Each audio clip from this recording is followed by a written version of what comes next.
Good evening, everyone. Good evening, everyone.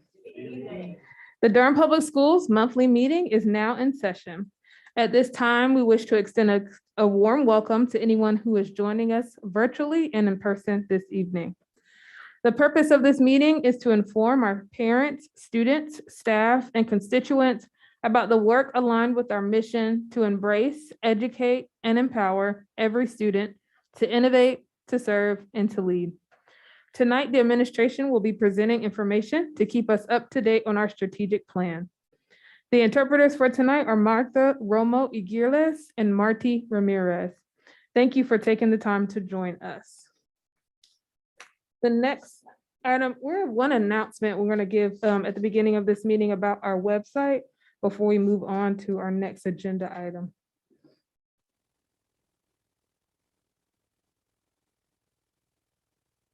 DPS is having some intermittent networking issues. Some people are having trouble accessing dpsnc.net. Our IT people are working on it, but if you are having trouble accessing our agenda or other information on the DPS website, please be patient. It should be up momentarily. Our meeting is successfully being streamed out to our social media sites. Thank you, Mr. Sutter. The next item on our agenda is a moment of silence. We'll now begin.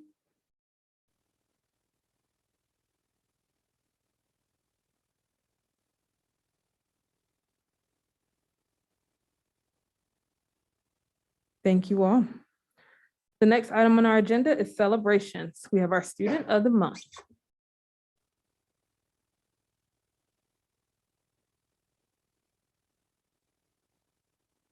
Our student of the month and more.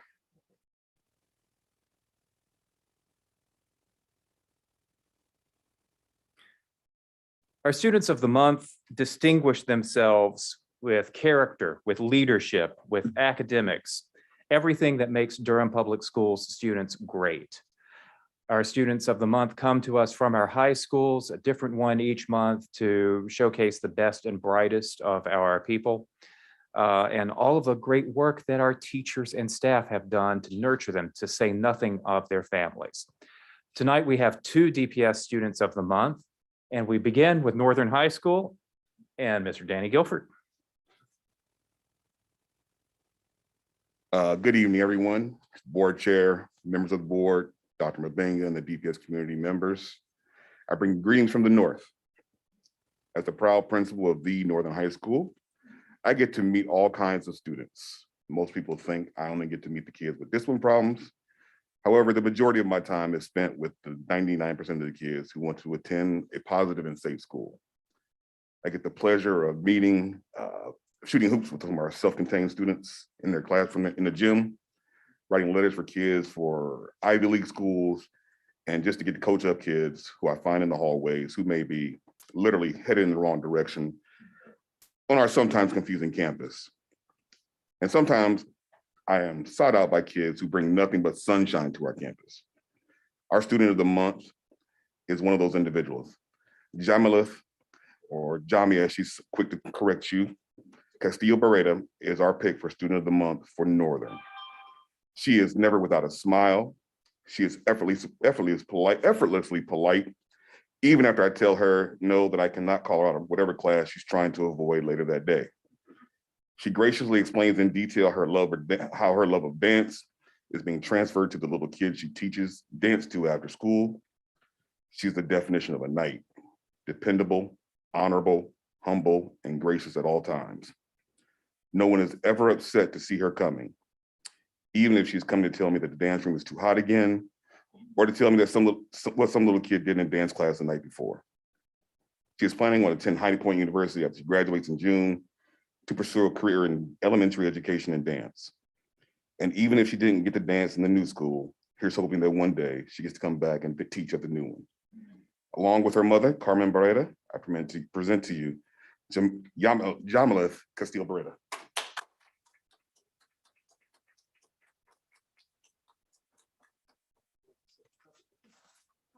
I just want to say thank you and that I really enjoy attending Northern High School and having Mr. Guilford as a principal.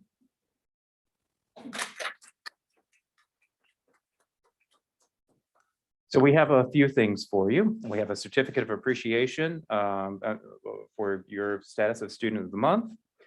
We also have a Spark pin. These Spark pins are given to students, teachers, staff, community members who have distinguished themselves as leaders in our community. And we hope that you will wear this with pride. Thank you. And then finally, excuse me a moment.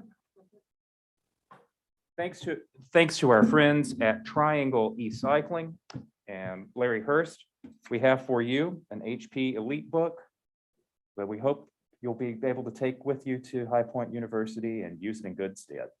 Okay, thank you so much. Congratulations.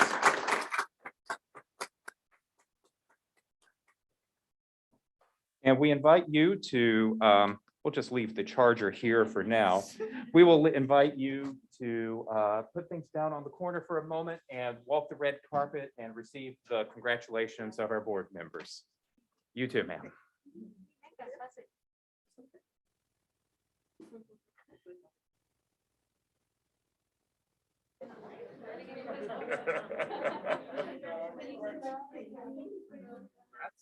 you. Congrats to you as well.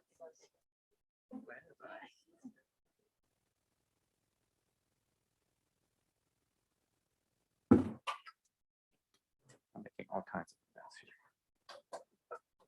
here.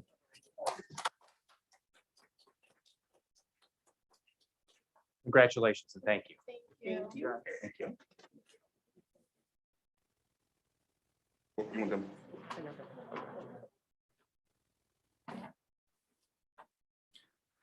Let's do this again, everybody. And let's do this. It's a first, actually. This is the first student of the month from Ignite Online Academy. Our students learning remotely, having the customized online learning experience that Ignite provides. They are no less leaders, no less parts of the DPS community. And so I turn this over to Principal Matthew Hickson. Good evening, board members, and thank you, community. I am so thrilled to bring before you tonight an incredibly deserving student of the month. I don't need to tell any of you or any of our folks at home how difficult it is to learn online. You all went through it last year. It takes independence, it takes a great deal of perseverance, it takes moving through technology challenges, and it takes some students that are truly special and committed to the things they do. And the student behind me is just an unbelievable representation of all of those things. We actually picked Edwin because he was the first senior in the first class ever to graduate to qualify for the first ever honor roll in Ignite Online Academy. So that was extremely exciting, but he is an even more incredible person. He moved to the United States in June. Yes, that's this June, and came here to pursue opportunities for himself and started that with us in Ignite. And when he started with us, he faced all the same things that the rest of our students faced: a first-year school, technology challenges, 2 younger siblings in elementary school who were learning online, and supported them, supported himself, and really connected with us as a school community and advocated for himself in an incredibly powerful way. When I asked Edwin, why did you choose Ignite? Why make this journey to the States? Why do all of the things that you've done to get to this point? He said, because I have big goals. We have big goals as a school. Our students have big goals. Edwin is an unbelievable representative of that. So I'm so proud to present to you Edwin Carrion Carchi.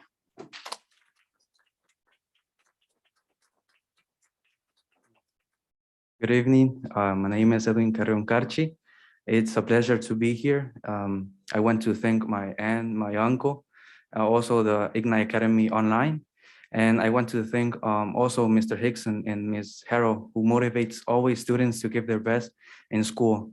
So it's a nice privilege to be here and be the student of the month. Thank you.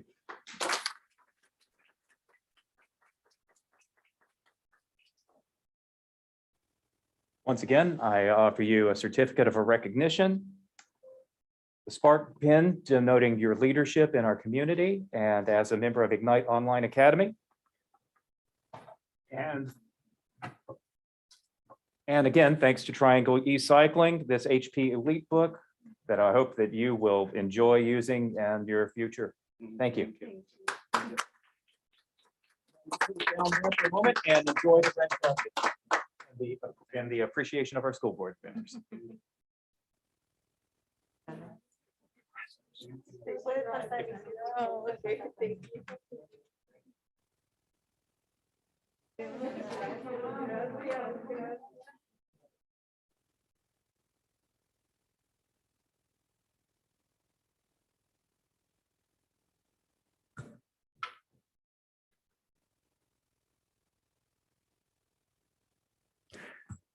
We have another special recognition here, and one of our recipients was having a bit of a delay in getting here, but I hope she's here. I'd like to invite Turquoise Lejeune Parker and Greg Doucette to come in to receive a special recognition. Not here yet. We handle however you want to handle it. Can we come back to it when Ms. Parker is with us? Absolutely. All right, Thank you all. we'll be right back. So we'll keep moving along on our agenda. The next item on our agenda is the superintendent's update. Dr. Mabinga. Good evening, members of the board, staff, and community. It's always a pleasure to come to this board and give some kind of update. Tonight, I would like to center my update around COVID response. Contact tracing, testing, and vaccination are making our schools safer. We have reached a phase in the pandemic when we need our community continued support. Vaccines are widely available, but most unvaccinated adults need to be persuaded to take the vaccine. Over the month, we have co-hosted multiple town hall meetings to educate families as well as vaccination clinics.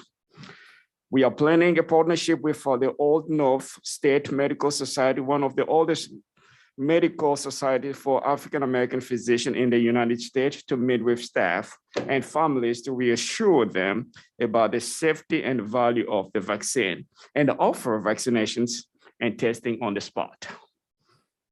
We have 5 more vaccination clinics scheduled through the end of February. Testing in our schools has increased and the lag time for Omicron has reduced. We have had a number of meetings with MECO to improve the process. Pretty soon, Dr. Lesson will come in the next few weeks to share with our board that we've been able to make some headway with MECO to be able to provide those individual testing to staff that are unvaccinated. That's a progress. I'm really excited about it. Our contact tracers are helping us stay ahead of potential spread events. Our commitment to contact tracing means we are reviewing data ourselves, identifying potential risk of spreading either in a home, classroom, or bus routes. We do not hesitate to close classroom if we have to. And that means we are able to keep our schools open. And our commitment to mask has not wavered. Thank you to our board. And I know tonight we're gonna have another vote. If you hear stories across the state and nation, I think we are doing really great. I'm really proud of our board for that commitment of making sure everybody's masking. We continue to communicate with transparency, now updating all our families and staff by email with a simplified version of the same daily update this board receives. Cutting down on phone calls by providing more information. We have done video updates and constantly update social media. In short, I'm proud of the work of our staff is doing. We are working with our community to provide more vaccination clinics. We ask for our community help in reaching more families and residents to encourage vaccination among children and staff. We are moving beyond a need for information to a need for persuasion. Some updates regarding HR. Our Human Resource Department is presenting updates to its comprehensive staff recruitment plan at the February work session. This includes expanding outreach and international recruitment, including bilingual recruitment events and partnership with public affairs for marketing. I also want to celebrate our operation teams, especially our facility and ground staff who did excellent work over the weekend preparing our campuses for reopening after our winter weather. Secondary road condition in several parts of our county did not permit us to open on Monday. We all receive a lot of emails, not a lot, some emails from our families, but thanks to our teams, our building themselves were accessible, warm, ready to go when we return on Tuesday. Finally, board, lottery submission to our application schools, our current magnet programs and CTA pathways have stabilized since last year declined during remote learning. 3,005 applicants as of Wednesday afternoon. So we are really excited to see that number going up. A higher number of percentage of us Spanish-speaking families applying compared to last year. So we're making progress in that area as well. Our departments are collaborating to increase community outreach as the application period closes. And of course, we look forward in the coming month to community and staff engagement as we look to implement board's new student assignment policy, developing regions and more equitable access to application programs while ensuring every school here at DPS is a great school, whether it's a neighborhood school or the school that you apply for it. That's conclude my remarks. Thank you, Dr. Mavinga. The next item on our agenda is the agenda review and approval. I move that we approve the agenda as listed. Second. It's been moved by Ms. Lewis, seconded by Ms. Byer. Any other discussion? All in favor, say aye. Aye. Any opposed? Passes unanimously. The next item on our agenda is the Board of Education monthly meeting minutes dated November 18th, 2021. Move approval of the minutes as presented. Second. Been moved by Ms. Byer, seconded by Ms. Lewis. Any other discussion? All in favor, say aye. Aye. Any opposed? It passes unanimously. The next item on our agenda is general public comment. We do have some speakers here in person, and I will read the rules for public comment before we begin. First, please state your name. If you are speaking for an organization, please state your name and the name of the organization. Second, speakers are asked to present their comments in 3 minutes. When the yellow light comes on, you have 15 seconds left to start winding up your comments. When the red light comes on, it will beep, and that indicates that your time is up. Complaints about named staff, students, or parents should not be voiced in open session. However, we are very interested in hearing your concerns with regard to the public education, safety of students, or to the operation of the school system. Finally, board members will listen carefully and consider the comments, but we do not engage in a discussion with our speakers.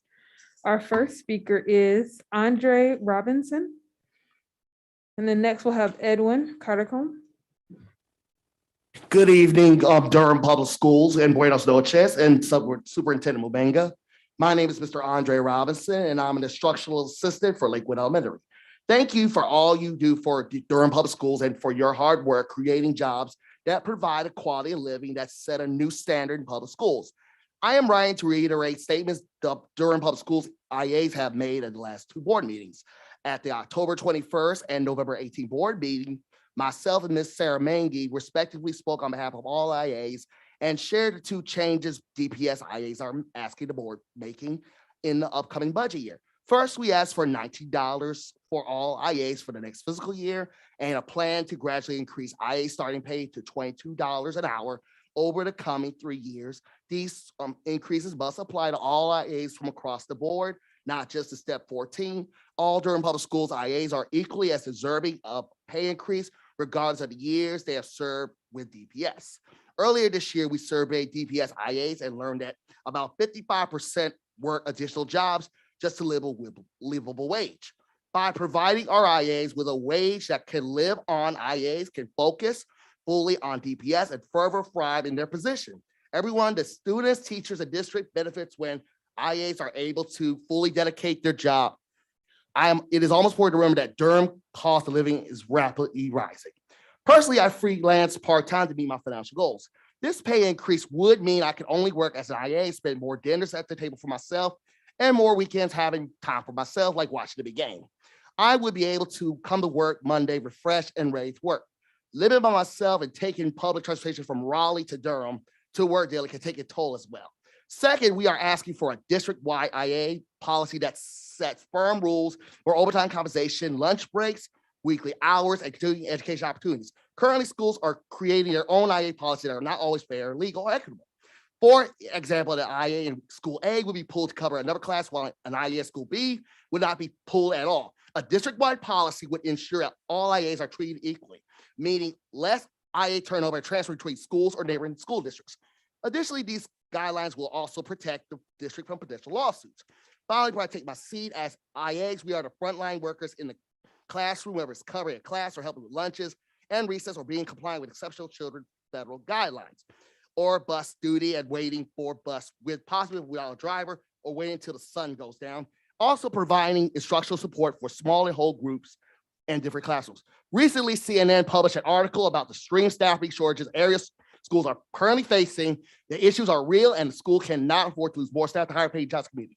Recently, retailers like Walmart and Amazon announced a plan to offer $20 an hour to new employees. I love my job and my students. Have a blessed DPS evening, and sincerely, Andre Robinson, Lakewood Elementary. Thank you, Mr. Robinson. Next up was Edwin. All right, Sunny Geraldo, and then Walker Robinson will be the next speaker.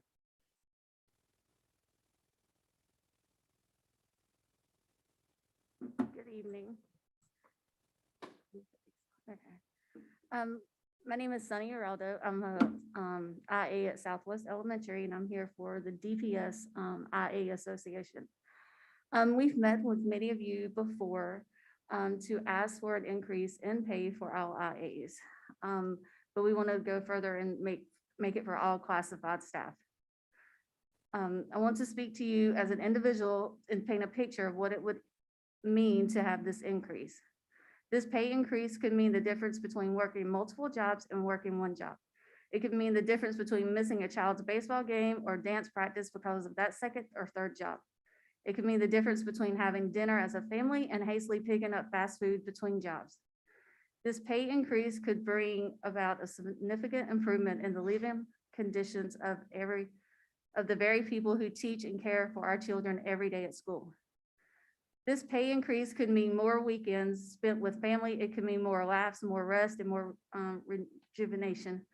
DPS emphasizes the importance of self-care during the last 2 years of the COVID pandemic, which is an excellent point to remind staff of. This advice, however, is impossible when you're facing past due bills or multiple jobs just to make ends meet. Self-care is the first thing to go when money is tight. And let me tell you, for at least 60% of our IAs and classified staff, money is tight. What we are asking for is not just a pay raise, but a life raise. A salary increase of this caliber would tell the community, the state, and the country that DPS values not just its students, but the people that support those students. You're elected officials and you serve the children and families of this community in a very big way. I know our ask is not small and that there will be challenges in bringing it in for fruition, but I also believe that you know it is the right thing to do. It is time you stand up and fight for what DPS faculty and staff so desperately need. Thank you. Thank you. Walker Robinson.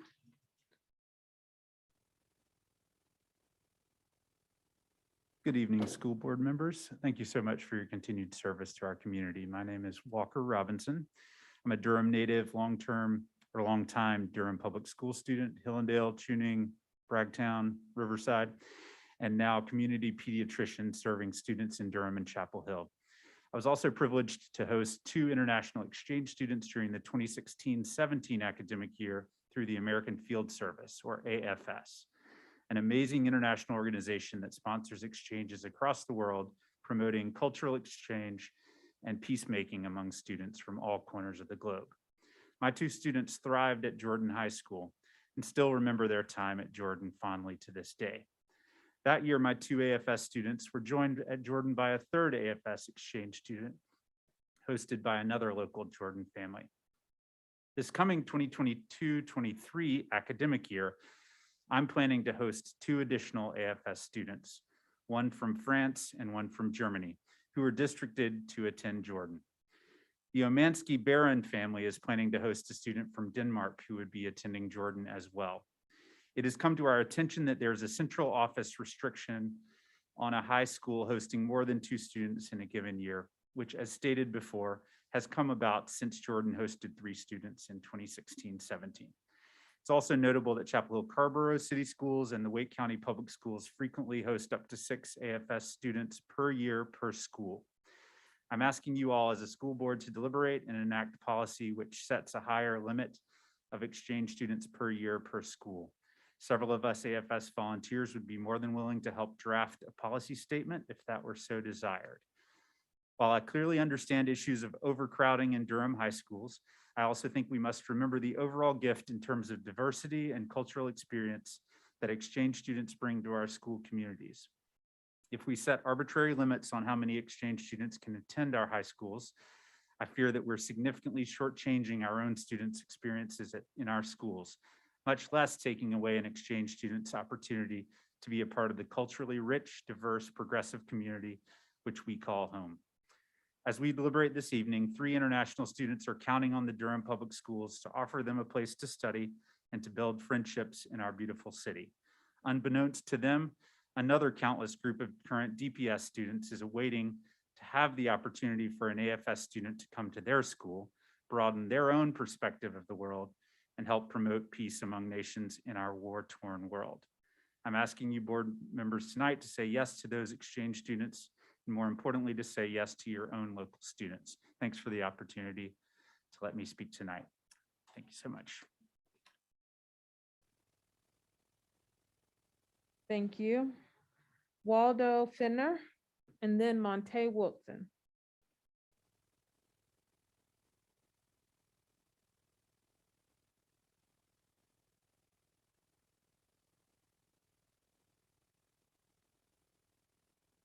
Hello, my name is Waldo Fenner. Mr. Finner, could you keep your mask on, please? Oh. Thank you. We can hear you all right. Okay. I'm here to speak on behalf of the pay increase for your teachers' aides that should have been given long before you gave principal and assistant from their raise, before you gave anybody their raise at all, even before you built those schools for $30 million. They should have gotten a raise. You all could have done every 2 weeks pay or twice a month pay. We've been looking at this for the last 10 years and you haven't done anything. What I tell people all the time, even the students that I would substitute teach for, work hard for what you want. This administration here saw fit to send a document to DES to stop someone's unemployment. So that tells me what kind of character we are dealing with. If these folks think that you're going to do right by them, they're sadly mistaken. I had to wait for over a year and fight for my unemployment because you all sent a lie in.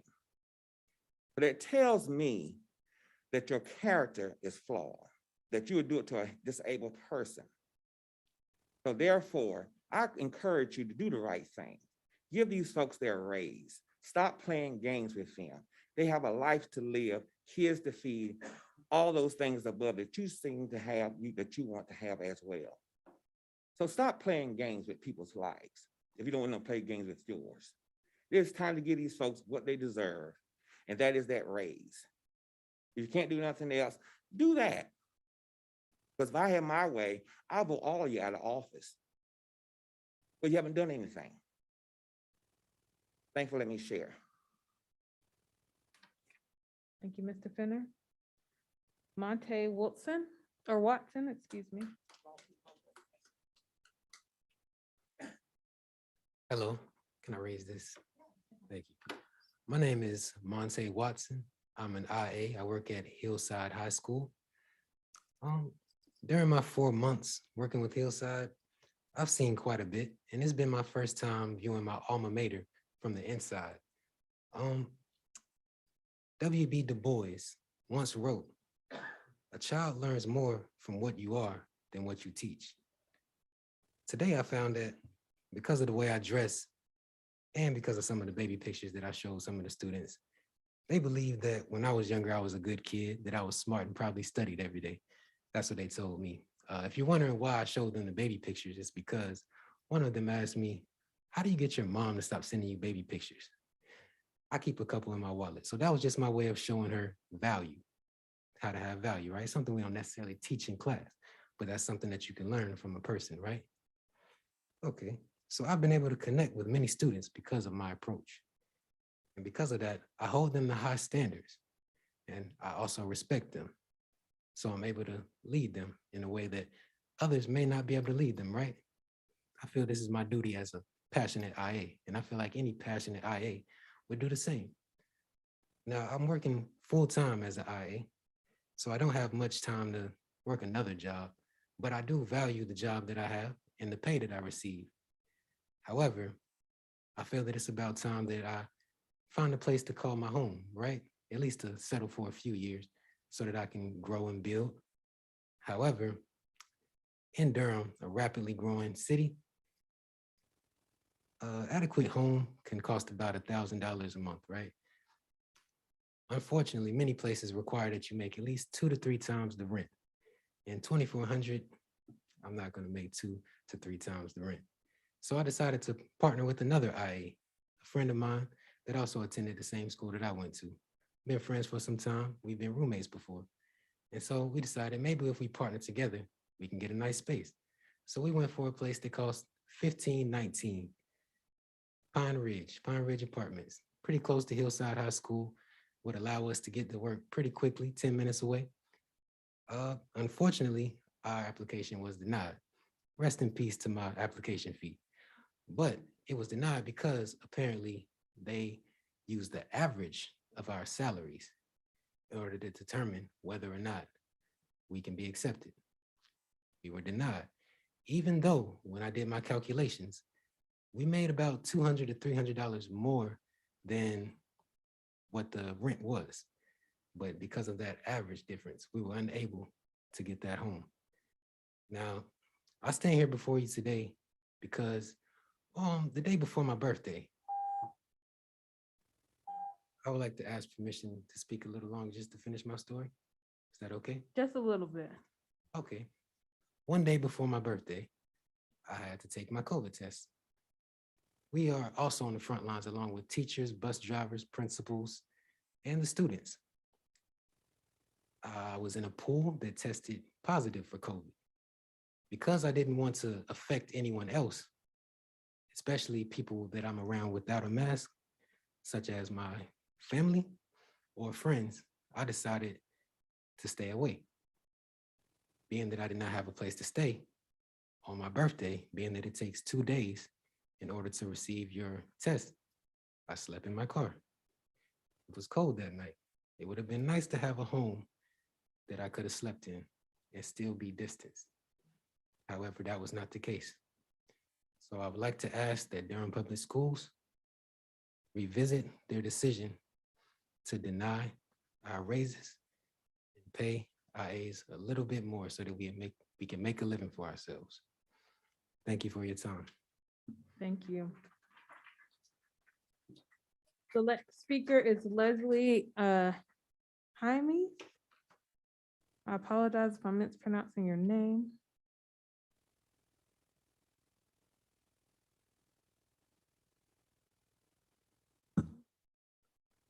Hello, my name is Leslie Jaimes. I came to talk about a situation that happened in Jordan. Sorry. I was expelled from the school for a situation. I'm sorry. Okay, take your time. I was expelled from the school and I didn't have the chance to explain myself. And I just want to say I want to ask for a chance to show them that I can be better and show them that I'm not the person they took out from the school. And principal said I was just gonna get 10 days, but it turned out to be a full an expulsion. And I didn't get the opportunity to show them that I could be better and show them that I'm not the person who they think I am. And like, I have like goals and like, I really like the school. I like the environment and the people that are there. And I just want to ask for a chance to show them that I can be better. I can like, I'll promise to be better. I know I can be better. And when like, I'm sorry, I just want to be a better person for them to see that I can try harder. And you know, I don't know what else to say. I'm sorry.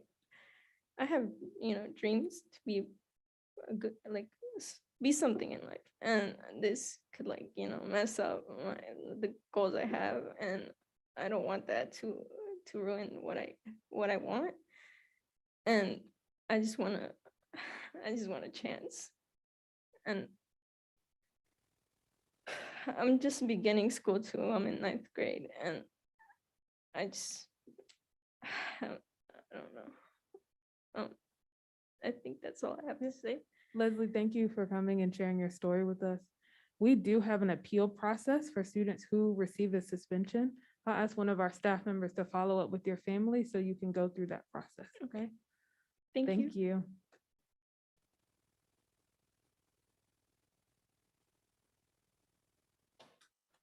The next speaker is Kenneth Webb.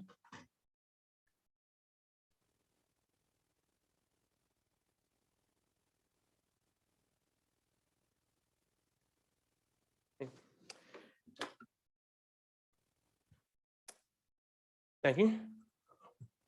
Mr. Webb, can you keep your mask on? Thank you. On behalf of the Board of Directors, staff, and scholars of the Charles Hampton Houston Foundation Incorporated, we would like to thank you for the proclamation declaring January as National Mentoring Month. We also received proclamations from Mayor Elaine O'Neill on behalf of the Durham City Council and Chair Brenda Hallerton on behalf of the Durham Board of County Commissioners. The goals of the Charles Hamilton Houston Foundation Incorporated for National Mentoring Month are: 1, to recruit and equip mentors with the skills needed to support youth; 2, advocate for the incorporation of work-based learning and mentoring to prepare and connect youth with real-life work experiences where they can apply academic, technical, and soft skills to develop their employability while exploring and preparing for career pathways; and 3, to support initiatives to close the academic achievement, opportunity, and mentoring gaps and promote critical mentoring to support boys of color. Each year, we invite mentoring and community-based programs to serve as partners for the proclamations and briefly share about their program during the presentation. This year, we are joined by Men of Vision, Durham Boys of Color Coalition, 100 Black Men of the Triangle East Incorporated, D.L. Forbes Youth Foundation, Durham Proud Program, Bull City Dogs Youth Football. We are Kings, Boys of Color Program, Durham Public Schools. We are Queens, Girls of Color Program, Durham Public Schools. World Generation Mentor, My Brother's Keeper, Durham. Jubilee Home, National Society of Black Engineers, the Research Triangle Professionals Chapter. Brother to Brother Mentoring Program, Mentor North Carolina, Big Brothers Big Sisters of the Triangle, Audacity Labs, Boys and Girls Club of Durham and Orange Counties, We Are, and other organizations. You'll receive additional information about each organization via email. Mentoring is not just about one person, parents, guardian, educators, school, government agency, or nonprofit organization. This is about the health and well-being of boys of color. Again, thank you for the proclamation, and we look forward to continuing our partnership with Durham Public Schools to ignite and develop the limitless potential boys of color to graduate high school, select the best post-secondary option for career and secure economic stability and mobility. Thank you. Thank you.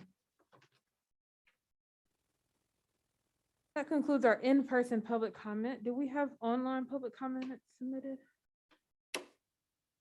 Mhm. We do. We also have Ms. Parker here. So is that the pleasure of the board, whether we take care of that first and then resume with public comment? Can we do public comment to wrap it up and then have Ms. Parker? I'll charge right through. Thank you. We have 13 comments. The first is from Joanna Wilson of Clubstone Court. The CDC has announced that vaccinations are not preventing the transmission of COVID-19. Why does your policy continue to have a different requirement for vaccinated versus unvaccinated students? In addition, testing is now taking at least 48 hours to turn around, and the policy that is posted on the DPS website does not reflect what is being communicated by school admins. The board should move as quickly to dismantle measures as it did to implement them, especially when they no longer make sense. The science is pointing to the pandemic becoming an endemic, and the measures that are currently in place are not timely in notifying parents of transmission. It's time for our students to get back to the business of learning without all the unnecessary hoops. The next comment is anonymous. I am an EC pre-K teacher in DPS, and my students are not eligible for vaccination, not able to social distance, and not consistently masking. The solution I seek is specific guidelines based on the different levels of protection available to the EC pre-K population, such as 10 days rather than 5 of quarantine. I would like to see a collaboration between the Office of Early Education and the EC department to create age and EC specific guidelines. There is no accountability for the leadership of OEE, and they have done nothing to support my class and our needs during the pandemic. Please help me and teachers like me to protect our students and ourselves as we continue to educate the next generation. The next comment is from Keisha Curtis of Wren Court. As a DPS employee and single mother who recently had to bury my daughter's father, I truly wish IAs were shown more respect and received more pay. I work as an ECIA as well as Encore group leader, so the time I should be spending with my teenage daughter is currently being spent working several jobs.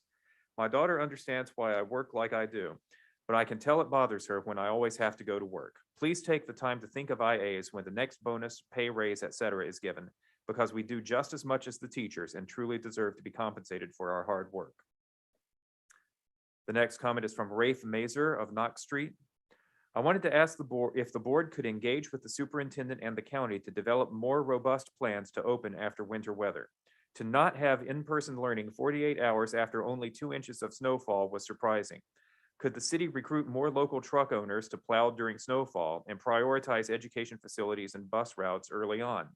Even a handful of trucks with plow kits attached working Saturday and Sunday might have gotten us there. Next is a comment from Concerned IA. To whom it may concern, I'm writing on the behalf of my fellow instructional assistants in regards to why the position of instructional assistant should have a starting rate of $22 per hour. When you hear the term instructional assistant, you think that we are just simply assisting the teachers that we are with throughout the day with whatever need that may be. Whether it is taking the children to recess so that the teachers can plan, or sitting in the room for a moment so the teacher can go to the bathroom. But our job is much, much more important than that. On a daily basis, I do anything from leading small groups for subject areas such as math and reading, grade and file papers, help with any problem solving in the classroom, and facilitate a healthy working relationship with my fellow faculty members and students. I also do things such as daily communication with parents and staying after hours for IEP meetings. The students at my school do not see me as an instructional assistant, but rather they see me as a teacher, someone they can go to for help, someone they know they can count on if they have a problem with someone. Though I do not think we should be put on the same level as a teacher, I think what someone needs to understand is that in the minds of the students, we are helping facilitate their learning just as much as their actual teacher. What I mentioned above is a normal day in the life of an instructional assistant. There are days to where we may be called to fill in as a full-time sub for the day, where we have to be the teacher for the day. But as I mentioned before, we are the best option for that because the children already view us as if we are their teacher. However, being a sub for the day takes away from our normal job responsibilities. Our normal teacher will still expect for us to grade and file papers for them or make the 20 copies of the 15-page packet for each student. Though that does not seem like a daunting task, that is a time-consuming task. I should also mention that through this pandemic, we have not received hazard pay, but yet I consider us frontline workers. If a child gets sick, we are the ones waiting with them, giving them back rubs, putting our lives at risk. I myself am a high-risk individual, but I still come to work. I'm asking that you strongly consider these above reasons why an instructional assistant's base pay should be increased to at least $22 an hour. Honestly, I believe we deserve much more. However, if you are concerned about budget, some of us have more education than what is necessary for the position. This could also be a way to give a pay increase to those with a 4-year degree without completely blowing a budget. Essentially, paying those with a complete higher education more than those with the minimum requirements, possibly having 2 different pay scales. In closing, we influence the life of a child just as much as their actual teacher. I personally have had experiences to where the child was unable to learn and/or bond with their teacher, but they were able to learn and develop skills to understand concepts through me being in the classroom. As an instructional assistant, we help foster the success of a child in a classroom, which is why we are important and should be valued as such within the Durham Public School System. Please feel free to reach out to me if you have any questions, comments, or concerns. I would love to have a conversation with you about this issue. Thank you for all that have listened. I hope you have all stayed healthy. The next comment comes from Darlene Joyner of Lockridge Drive. Because the salary of an instructional assistant doesn't add up to 3 months' income, which is required when trying to rent an apartment place to live. Many times we would have to work an additional job just to cover the income gap when trying to apply for housing. The next comment comes from an anonymous DPS teacher. Why are we not providing all of our students who request them the masks we are being told by scientists we need at the moment? KN95 or N95 masks must be provided. Providing anything less is not acceptable. We are providing teachers with these masks. Are students and their families not as important? Many teachers are spending their own money to do this because they care about their students. That is appalling that teachers must do this because the district won't. Please follow science. The next comment is also an anonymous teacher. I want to be sure the board is aware of the daily staffing shortages we are facing. School staff are stretched so thin right now, and it is not sustainable. Is the board given information on how many staff members are absent each day? Perhaps that could be shared, similar to the daily COVID counts, to help you understand the situation. We have been short-staffed all year, but since returning from winter break, we have had so many staff sick and quarantining. Maybe ask a principal to let you see their coverage schedule so that you can see how many people are being asked to sub, cover classes, etc. each day. I'm concerned that Dr. Mavinga and other district level staff did not seem more worried about this during your last meeting. Additionally, the bus driver shortage is causing equity issues and instructional interruptions. On an almost daily basis, at least one bus route can't run at our school. If this happens in the morning, some kids don't come to school at all because they don't have transportation.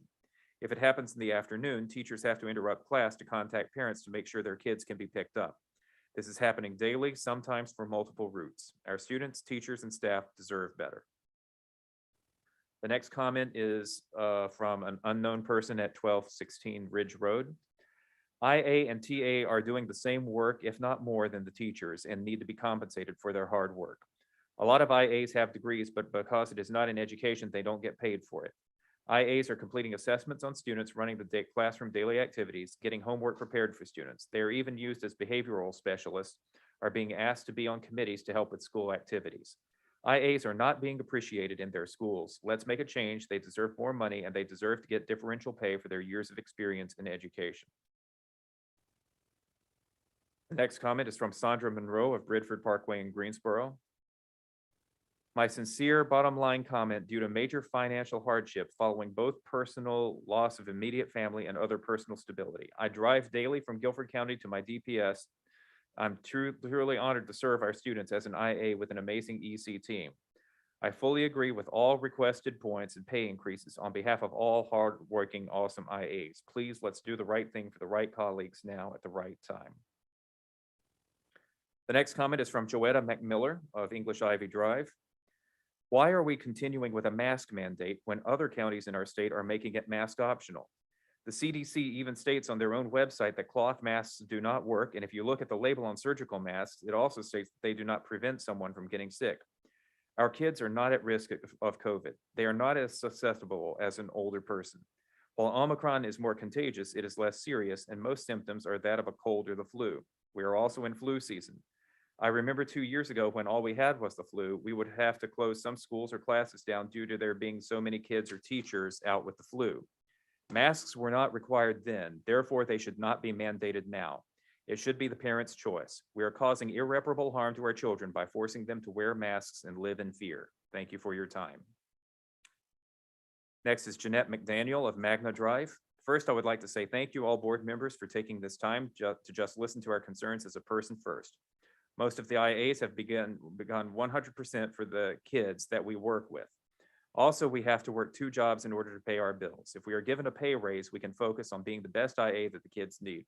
It's really hard and tiresome when you have to leave school and go to a part-time job 5 days a week just to pay your bills. Please raise our pay so we can feel like we are needed to help the students get the best education that they need. Without a pay raise, we are forced to leave and find a job that pays what we need to live. Thank you, IA Jeanette McDaniel. The next to last comment is from Neil Kaner of Deer Chase Wind. Thank you, Board of Education members. There's quite a lot of news about other service sector workers. Both the Durham police and fire persons are going to be receiving pay increases in excess of 10%. Additionally, retail workers who are not required to have graduated from college are getting signing bonuses and healthy pay increases as well. I cannot think of a career who requires the level of education that our teachers do, who earn less money. I cannot think of a career requiring a college education who has as much responsibility for our children that is paid less. The responsibility goes well beyond instruction. Many of the teachers are the primary source of emotional support for Durham's children. I know that there is no career where the employees buy snacks, office supplies, and more. Please pay our teachers more or they will leave you. And then the final public comment is from Deborah Farmer of Hill Grand Drive. As an instructional assistant with DPS, I am almost finished with my 24th year. I've enjoyed working within the system until this year. I worked with first grade for 19 years, and for the past 5, I have been in kindergarten. I love working with this age group, but this year I feel like I've neglected the children in my regular classroom because I'm constantly pulled to cover other classes. Just this week, I've been in my kindergarten classroom for 1 day. The teacher that I work with can't teach the things that she needs to, the way she would like to, and also be expected to test all 20 children. There are only a handful of IAs in our school, total, who are expected to cover any and all grade levels. There are no substitute teachers to help. If I were not married and did not have the added income provided by my husband, I could not make it with the salary that I take home each month. I can't understand why instructional assistants aren't hired and placed in very much needed places. So many people have no idea what we do every day in the classroom. We do so much more than make copies. Ask a teacher. Madam Chair, that completes our public comments. Thank you very much. I'm happy to go to our celebration now. Let's go back to celebrations. I'd like to invite Turquoise Lejeune Parker and Greg Doucette to come on down.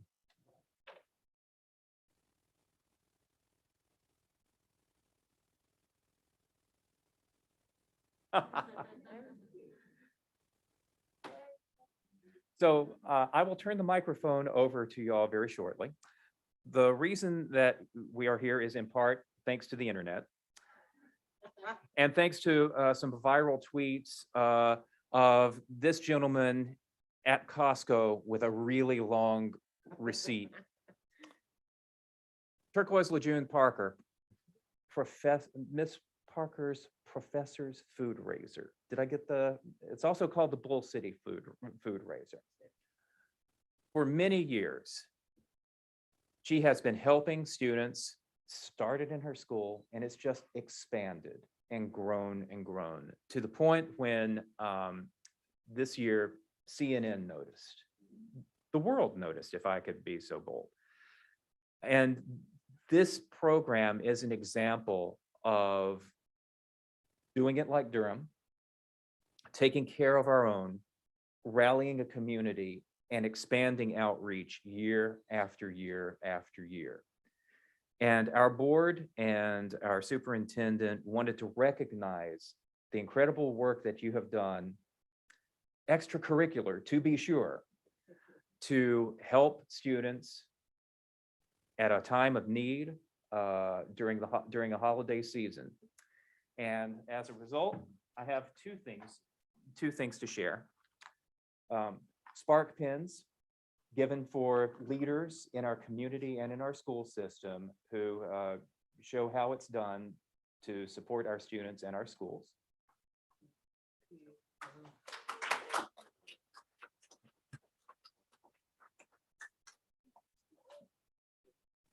and also a plaque, and I would like to read it. With our greatest appreciation, the Durham Public Schools Board of Education and Dr. Pascal Mubenga, Superintendent, present this acknowledgement of ongoing work to feed DPS students to the Bull City Food Raiser founder and educator, Turquoise Lejeune Parker, and Food Raiser supporters on this 27th day of January 2022. This annual event has been instrumental in providing strength through sustenance to students and their families since 2015. Ms. Parker, Mr. Doucette, and to all of the people that you represent in the greater work, we thank you for everything that you have done and continue to do. I present you with this plaque, and I would love it if you would both say a few words. Lovely smile for the camera.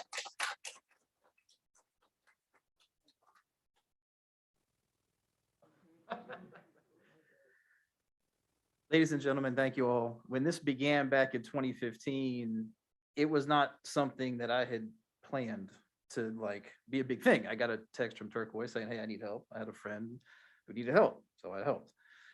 We are now 7 of these in. We've gone from roughly $500 for 24 students to over $100,000 for 5,000 students. It's a lot of work. It's had a big impact, and I hope it continues. So I'm blessed to be part of it. And Mrs. Parker, we ended up forming a team that's still going strong.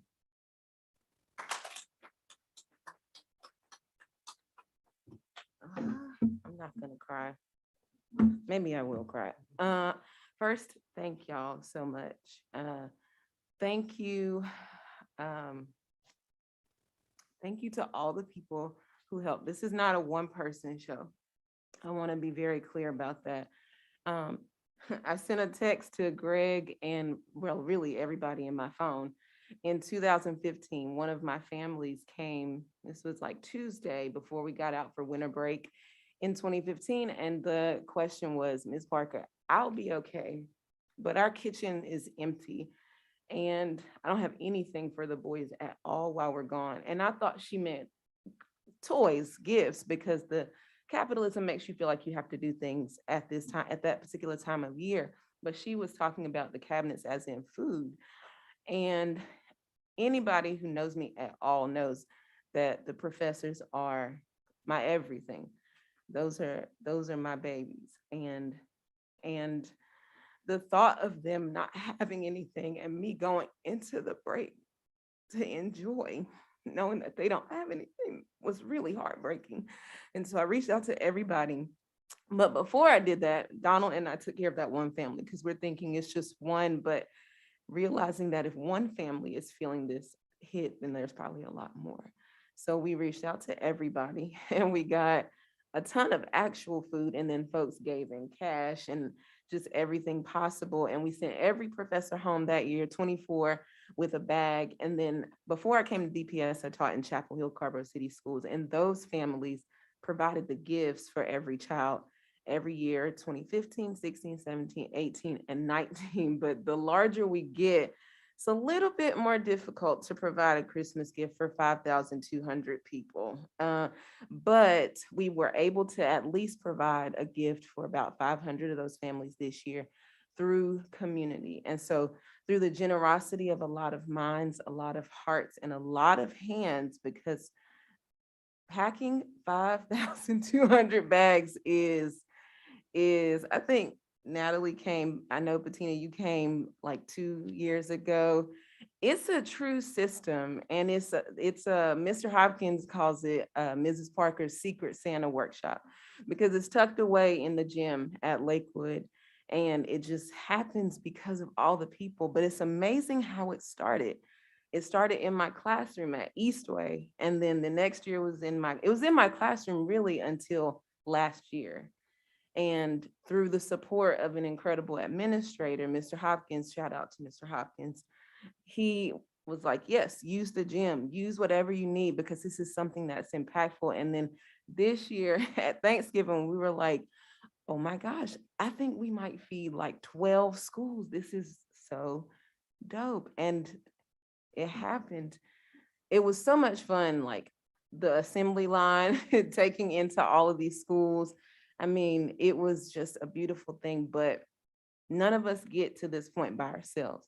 And again, I just want to make that very clear that this is not something that one person can do. And the thing that we say in DAE is in this together. And the thing I want to make sure that we understand is that Sada Shakur says it so clearly. It is our duty to fight for our freedom. It is our duty to win. We must love each other. We must support each other because we have nothing to lose but our chains. What else? I mean, what else do we have? We have each other. And so I encourage us all to do our part every single day in every single way to take care of each other.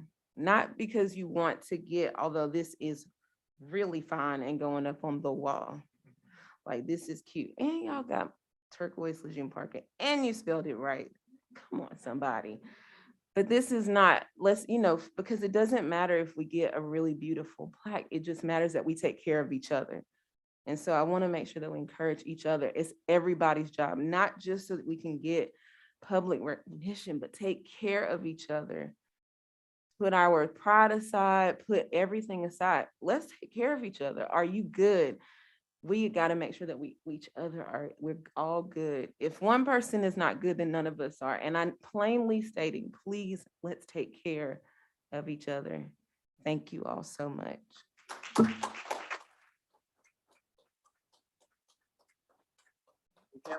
We can't let you go without taking a quick step down the very short red carpet.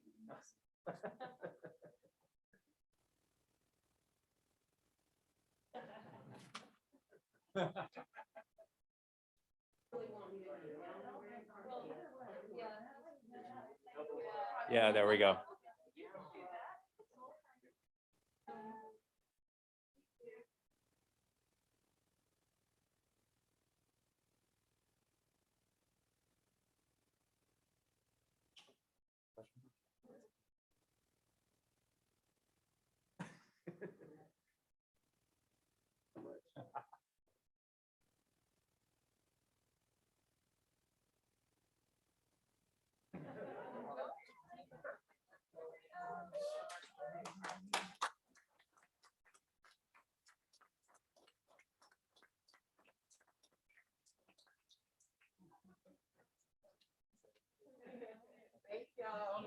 Turquoise, thank you. Thank you. And Madam Chair, that completes our celebrations. A wonderful way to end our celebrations. A wonderful event that is thrown by one of our teachers, an example of a teacher leader who's giving back to their community. The next item on our agenda are consent items. We have two. Durham School of the Arts fan coil replacement contract with Comfort mechanical contractors, and Lions Farm Elementary soil stabilization change order. Consent items are reviewed by the board in advance, and board, I'll take a motion. Move approval of the consent agenda. Second. Been moved by Mr. Lee, seconded by Ms. Byer. Any other discussion? All in favor, say aye. Aye. Any opposed? Please use the same sign. Passes unanimously. The next item on our agenda is our Board of Education. We have our mask mandate vote. Take a Move. motion. Go ahead. Did you? Yes, I move that we continue to implement our mask mandate in the DPS. Second. Been moved and seconded. Any other discussion? I have a point of personal privilege. I have to say that these comments tonight were concerning. I love our public. I love that we can agree and disagree and debate. But I spent the last week listening to my father die of COVID. COVID is real. COVID is here. And we need to do everything we can to protect our children and each other and our community.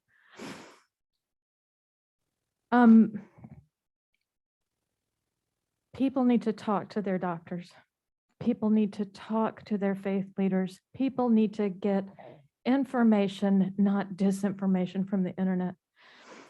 And I just really look forward to the day when we in Durham can lead the state in vaccination rates, that we in DPS can start collecting vaccine information from our students proudly so that we know that we're protecting each other because we care. My father was a surgeon at Duke. He did the first heart transplant at Duke. He harvested a heart with his hands. But he also was a faith leader and a preacher at our church. And faith and science, it can exist together. And that's what we have with vaccination. That's what we have with public health leaders. So let's take care of each other. Let's get your questions answered, but this mask mandate is one layer of taking care of each other. And I'm so proud that this board relies on science.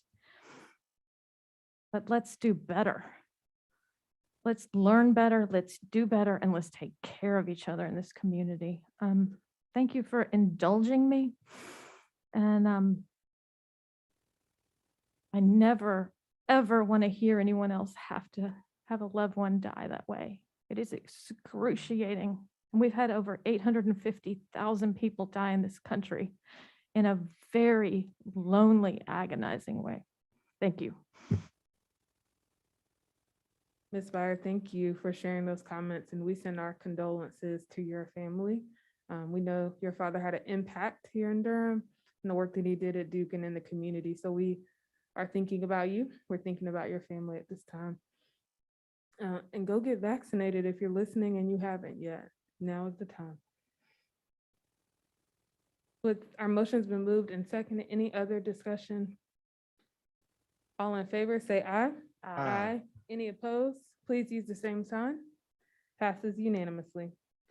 The next item on our agenda is a proclamation for National Mentoring Month. One of our public comment speakers talked about this. It was sent to us by Mr. DeWarren Langley, who is a member of our community, who does a lot of work with boys of color and supporting them in the community. So as customary with proclamations or resolutions, we like to read it out loud. We can start with Mr. Sears and come next to Mr. Lee, go around the table with each person taking a paragraph.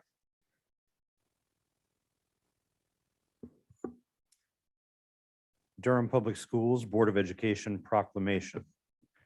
Whereas created in 2002 by the Harvard School of Public Health and Mentor, the National Mentoring Partnership, January 2021 marks the 20th anniversary of National Mentoring Month, an annual campaign to focus attention on the need for quality, consistent, and competent mentors. And whereas the goals of National Mentoring Month are to raise awareness of mentoring, recruit individuals to mentor, equip mentors with the skills needed to support youth, encourage organizations to engage and integrate quality mentoring into their efforts to focus on academic support, life skills training, and career readiness workforce preparation to motivate youth to excel. And whereas a mentor is a caring, dependable, and authentic person that provides support, guidance, advice, assistance, and devotes time to a young person to help youth discover personal strength to persevere and achieve their potential through a structured and trusting relationship on a regular basis. And whereas quality mentoring encourages and empowers youth to make positive choices, promote self-esteem and character development, support academic achievement, social emotional learning, leadership and professional development, college readiness and career exploration. And whereas during the COVID-19 pandemic, mentoring programs have stepped up to fill gaps for youth and families, connecting them with resources and ensuring that mentoring relationships continue virtually to prevent social disconnection and mitigate learning loss. And whereas positive youth development theory understands adolescence as a distinct developmental phase where boundary testing and individual identity development are critical steps on the path to adulthood, steps that need to be supported, nurtured, and cultivated by patient and caring adults in safe environments. And Whereas research shows that youth who meet regularly with their mentors are more than 52% less likely than their peers to skip a day of school. Youth who face an opportunity gap but have a mentor are 55% more likely to be enrolled in college than those who did not have a mentor.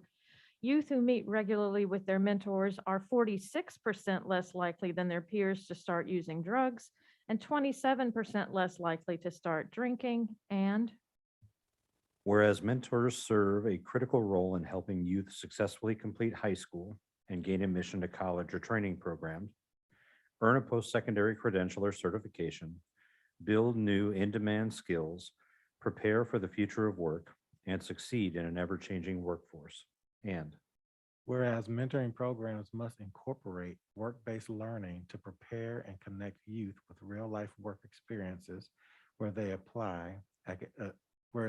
can apply academic, technical, and soft skills and develop their employability while exploring career pathways. And whereas the Durham Public Schools Strategic Plan Goal 4C is to ensure every school will have a community partner that is committed to providing meaningful programs and services to meet the diverse needs of students. And whereas the Durham Public Schools Board of Education supports community-based mentoring programs as key community partners to support our mission to embrace, educate, and empower every student to innovate, serve, and lead. And Whereas National Mentoring Month is the time of the year to celebrate, elevate, and encourage mentoring and recruit caring adult mentors in the city of Durham and Durham County.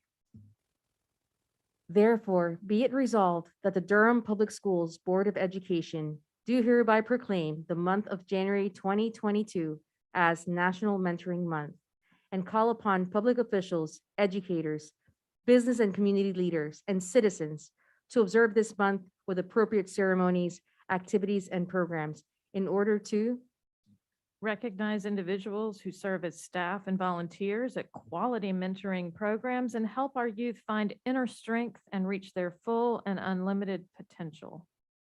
acknowledge that mentoring is beneficial because it facilitates healthy identity development, encourages educational achievement, reduces juvenile delinquency, expands career readiness, improves life skills and outcomes, and strengthens communities.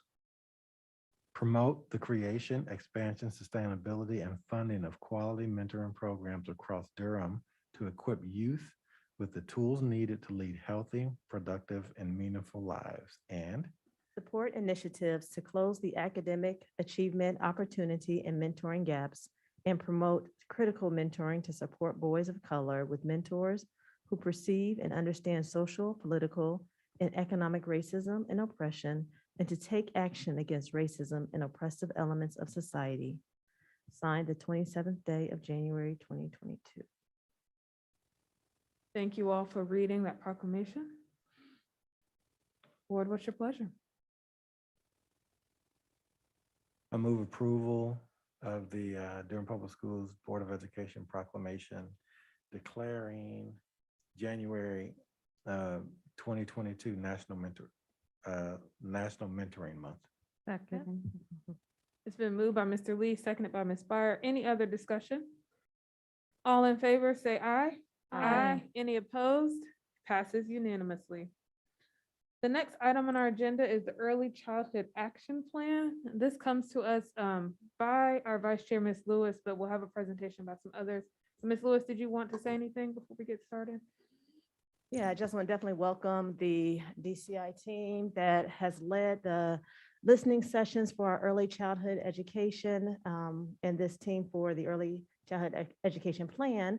Dr. Pittman and I both served on the initial team that came together. We co-chaired, and currently they have a steering committee where Dr. Sue Cotterman and Susanna Diaz and several DPS parents continue to serve on the steering committee. So this is important to us from birth to 8 with these recommendations, and I thought it'd be important to hear our board to hear from them on what they've discovered and what the next steps are. Thank you. Good evening. Good evening. Before we get started, I just want to tell you, I'm so happy. Like, I'm getting to see y'all like all in person. This is amazing. So thank you so much for having us. David Reese, I'm president of the Durham Children's Initiative. Want to talk to you a little bit today about the Early Childhood Action Plan. This was an amazing plan. The name of it is Grown in Durham. And I think this is one of our community's best works. Next slide, please. So to give you some context, we brought Governor Cooper to Durham right after he created his North Carolina plan. We sat him in the offices at DCI and we showed him all the great work that you all have done, all the great work that happens across our county. And what we said was, Governor Cooper, you have this plan. And we think we can actually be the first county in North Carolina to create and implement an action plan for Durham. Not only that we can be the first to create it, but we also then can be the first to actually have a plan that other communities can reflect upon and see how it can be applied to their own space back where they are. There were 10 goals in this plan. One of the final goals was grade level reading. What we also realized along the way was that in creating this plan, this wasn't something that we could do it by ourselves in isolation. We had to open this up to the entire community. In my mind, as I was thinking about the plan, and initially after the Board of County Commissioners said, yes, go forth, I wanted parents to be able to look at our plan and say, I see my 2 sentences. This is what I said I thought this plan should be as I thought about my child and my neighbor's children from birth to age 8. And you actually listened, and now it's a part of what we have. Next slide, please. Timed out. They gave me talking points. I promised that I would adhere to the talking points, be thorough, but also be brief. All right. So we brought together over 50 organizations to create our plan. I think what was probably even better than bringing the organizations together, that there were over 1,500 residents that were a part of this plan that actually gave input. This plan is going to affect more than 30,000 young children in Durham from birth to 8 to ensure that they thrive. It identifies priorities that are collective in nature. And I think the last piece of the plan that I want to share before I turn it over to Kate Elander is, this was Durham County and Durham Children's Initiative and the rest of Durham to come together and create what we have today. I'm not quite sure of another endeavor which has been able to pull together as many voices in a very cohesive way that really also then gives us a roadmap for pretty much every young person back within our community. I want to stop there. Hopefully I was brief. Good. I want to turn it over to Kate Elander. She is, I think as I said a little earlier, the queen of early childhood back in Durham, our early childhood coordinator. Thank you, David. It's so nice to be here with y'all tonight. As David said, I'm Kate, and I work for the county as our early childhood coordinator. I'm also a DPS grad and a parent of a Fly Falcons Fly, parent of us raising a young child in Durham too. I have been in my role as early childhood coordinator for the county since the beginning of the pandemic. And next slide, please. And I have been grateful to be working on this early childhood action plan since I started in that role, and being able to reconnect with many colleagues in Durham and with parents of young children. As we created this plan, it was really important to us to acknowledge that young children grow up in the context of their families and communities, and that this planning process be really intentional to engage stakeholders across the different levels of our early childhood system. And as y'all can see here, DPS is engaged in each of these different parts of our early childhood system too, all the way from your EC pre-K and Title I pre-K students, all the way up through sort of your roles as a major institution and employer in Durham. Next slide, please. David talked a little bit about the incredible collaboration with organizations really of all types across our early care and education, maternal infant health, family support sectors in early childhood, community-rooted organizations, larger institutions. and most important for me, parents of young children, many of whom are DPS parents. So we just, Board Member Lewis mentioned this at the beginning, but we've had incredible participation from DPS through this process, and we just want to highlight that. Board Member Lewis and Assistant Superintendent Dr. Pittman's leadership in the planning, and Dr. Cotterman and Susanna Diaz on our steering committee, moving forward the implementation of this plan, along with a few DPS parents. And then parents also provided input and leadership to this process at every level, as well as frontline workers in our early childhood fields, including kindergarten, first grade, second grade teachers, with whom we had some focus groups. And as a parent of a young child, I left those feeling really inspired and motivated and excited for us to do this work together as a community. Next slide, please. So Bonnie will share a little bit more specifically about some of the recommendations and strategies in the plan. I realized I actually jumped, sorry, I missed a really important introduction, and I apologize. Could you go back to the previous slide? Thank you. So before I jump into kind of what is in the plan, I want us to be able to hear from one of the parent leaders that has been central to this work for us, Humberto Trejo, who's a DPS parent and a parent advocate in our community. And he is a member of our planning team and has been for a while for this process. And we have been learning so much from him and want to take a minute for y'all to be able to hear from him about what this process has meant to him and why he thinks this work is important. So I'm going to turn it over to Humberto to share his thoughts. Thank you, Kate. Primero que todo, buenas noches a todos, ¿verdad? Y gracias al equipo de ICA por confiar en mí. Estoy aquí apoyando este proyecto de ICA porque luchamos por la niñez y su desarrollo desde muy temprana edad. Buenas noches a todos. Quisiera agradecer. Oh, good night, everybody. I would like to thank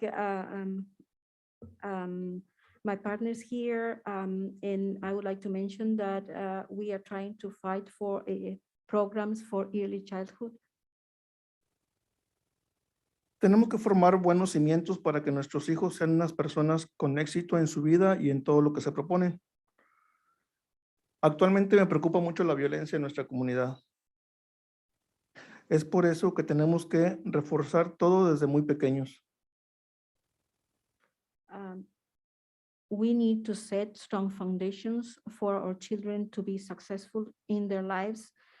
At this time, I am very concerned because of the violence that I seen in the community. That's why we need to reinforce our early childhood education.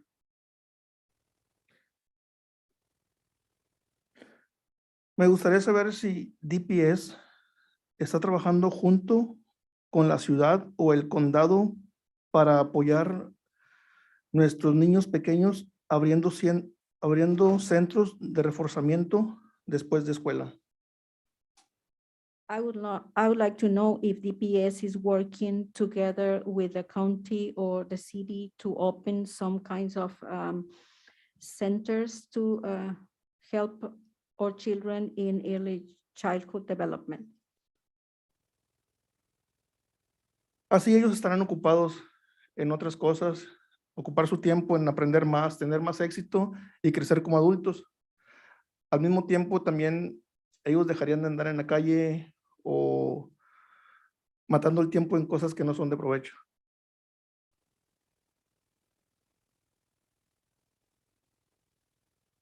At the same time, I would like the children to be occupied, using their time in progressing themselves and become productive adults and don't waste their time in things that are not valuable. Muchas gracias de nuevo. Thank you to everybody. Thank you so much. Sorry for getting a little bit out of order. Next slide, please. So in this plan, we have a number of recommendations and strategies, which Bonnie is going to share with you a little bit more about. But when we think about it kind of at its highest level, there are a few things that this work really seeks to achieve. And on this slide, you can see kind of where these high-level goals align with the DPS strategic plan. The first is really wanting to make sure that parents with young children, those with lived experience across these systems, are really leading this work. And that's a part of why it's so important to have folks like Umberto engaged and not just getting input, but really being partners together in the work. The second is that Durham really be a place where families and young children have all of the supports that they need to thrive. The third is that we're addressing root cause issues. And as we are addressing those issues in an upstream way, we're also taking care to ensure that stress and trauma are dealt with in culturally affirming and anti-racist ways. The fifth is really about changing mindsets, thinking about like, how are we working? How are resources flowing? Who is leading, and really being intentional about that and changing some of the ways we're working. And then the last is just to ensure that we're all collaborating across sectors and with from parents to institutions in strengthening our early childhood systems. Next slide, please. So these are the 21 recommendations that came out of our planning process. This is not a slide that you all are meant to read sitting here right now. All of these recommendations are on our ECAP website, but I just want to take a moment to sort of highlight for you the categories of these recommendations.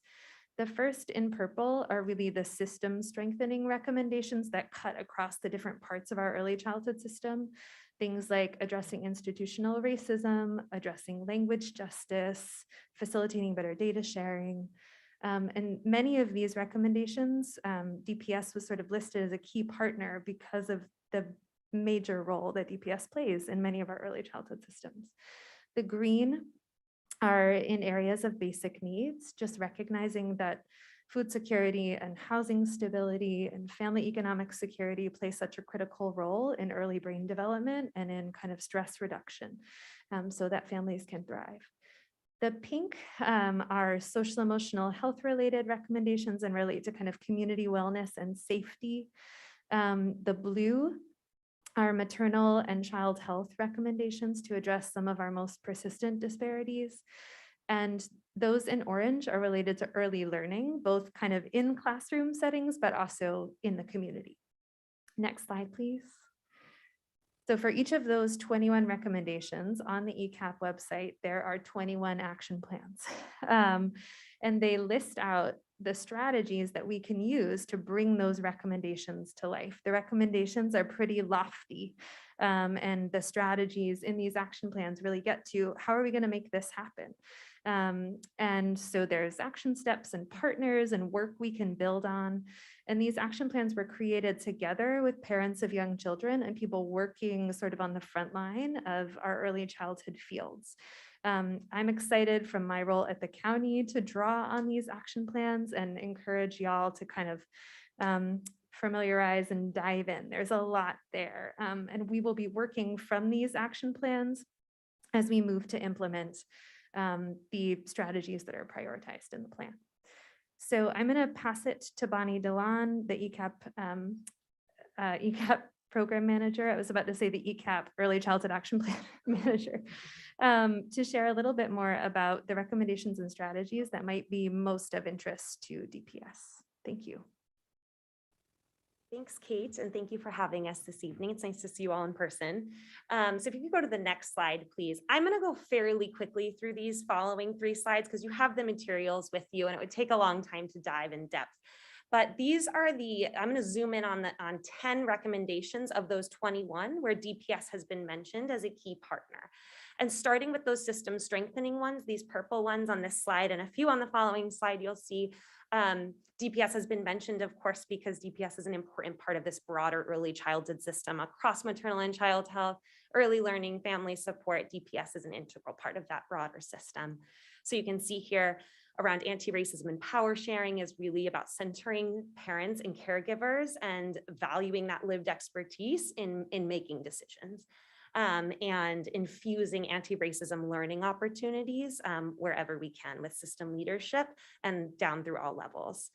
Early childhood workforce, this is about any adult who touches the lives of children 0 to 8. And so of course, DPS teachers, instructional assistants, bus drivers, everyone has a role to play in the development of our young kids. And there's a specific strategy about diversity and making sure that kids are seeing themselves reflected in the adults they're interacting with, which is really well aligned with DPS strategic plan goal 3B. Resource awareness and service navigation is really about making sure that families have access to the variety of resources and programs and services in our community are really resource rich, but it's hard to navigate through that system. People do know where their base schools are though. So we're kind of thinking through what is the role in DPS and helping us get out information about early childhood and starting to build that connection with K through 12 from birth. Data sharing is pretty self-explanatory, but making sure we're all working in partnership as we are all kind of serving the same kids. Next slide, please. Language justice. There's a really strong emphasis here on making sure you all have the resources and funding you need to fund interpreters, the Multilingual Resource Center, because parents have called out again and again just how important this area is for English, for Spanish, but also for languages other than English that are spoken in our community. Family-friendly public spaces and enrichment activities mentions kind of after-school programs, camps, so DPS is mentioned there as a partner. Kind of moving into these next ones, the safe and nurtured strategies in pink, and then on the following slide, we'll get into the learning and ready in orange. These ones are where DPS is more of a strategic kind of partner and actually helping it really implement on the ground.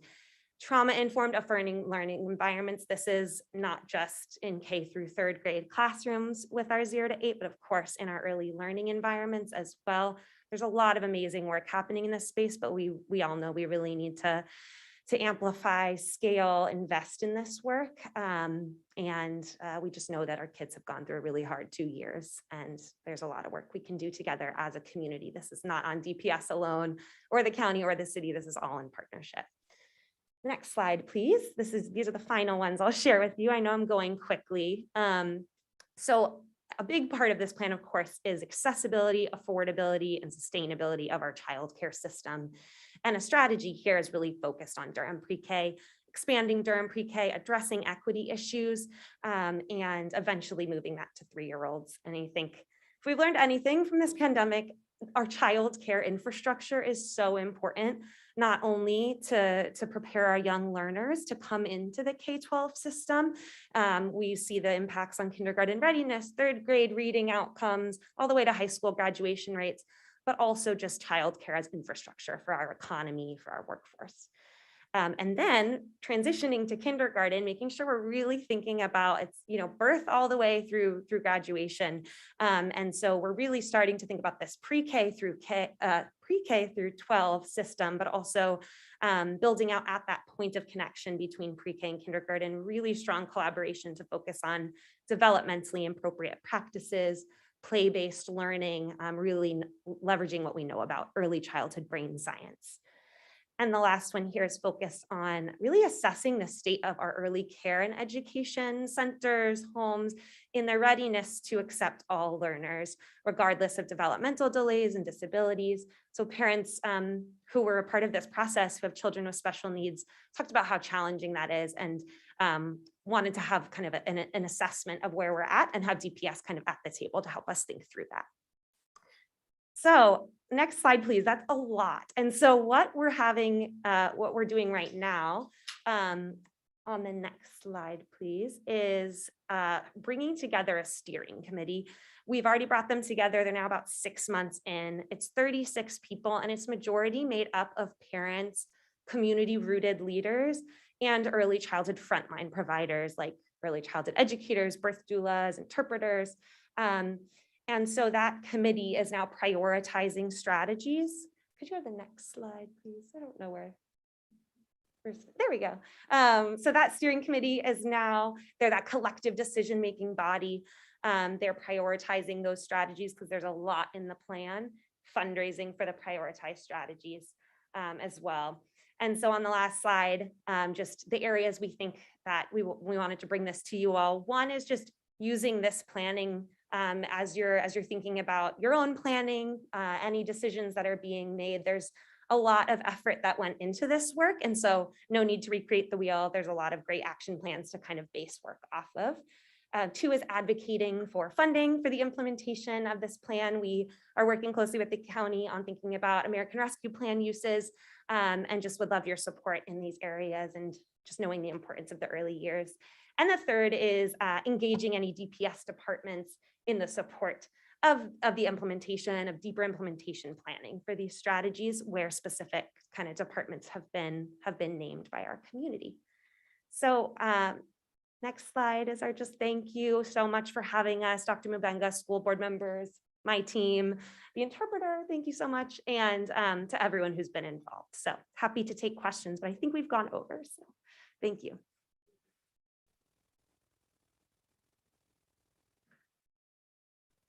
Thank you all so much for the presentation. We know how much early childhood matters when we think about what we want to do in the public school system when those babies come to us in kindergarten. So thank you so much for the work and the detailed plans to think about how we can address these issues. Board members, do you have questions? We'll start with Ms. Byer. Thank you all. I'm gonna talk this way, but then I'll turn around for answers. It feels very rude, but I don't mean to be. Thank you all, and thank you, Ms. Lewis, for serving and representing the board on this really, really important work. It's nice to see that the vision that the board and the city and the county laid out years ago continues to press forward. It feels like we kind of had a gap with the pandemic as far as being able to push. We certainly know that the equity issues raised throughout this and woven throughout this are going to be critical to this work. You talked about funding and resources, and I wondered if anyone could speak to what COVID funding at the county level might be available and how you all are approaching that conversation, how we can advocate coming budget time for that piece, because that seems a great opportunity. I wondered if there were other federal grants that we might be eligible for and considering, and help us be advocates for that funding resources piece if you can inform us. Thank you. Thank you so much for that question. The county is currently funding what we call the backbone infrastructure for this plan. So the county funded a contract with DCI, and DCI is also providing some in-kind funding for that. And I've made a request to increase that funding for this next fiscal year as we move into implementation. I have also submitted some recommendations around how American Rescue Plan dollars could be leveraged in alignment with what's in the plan, and I'd be happy to share more about that. And let's see, there's also been a recommendation just to increase some funding for Durham pre-K toward that goal of expansion that our community made so many years ago, or not that goal of expansion, but the goal of universality. So those are the things that we are currently talking about at the county. And I think the county is deeply invested in seeing the plan leveraged. And it's my perspective that the funding of those backbone functions is really critical because they will allow us to attract private investment, which has already happened. We've been able to bring in a grant for at least $1.5 million for some of the pediatric-based social emotional health work. So we're hoping that we can continue that momentum. Yeah, I think there's happy to follow up on any of those things. Yeah. Ms. Valladares.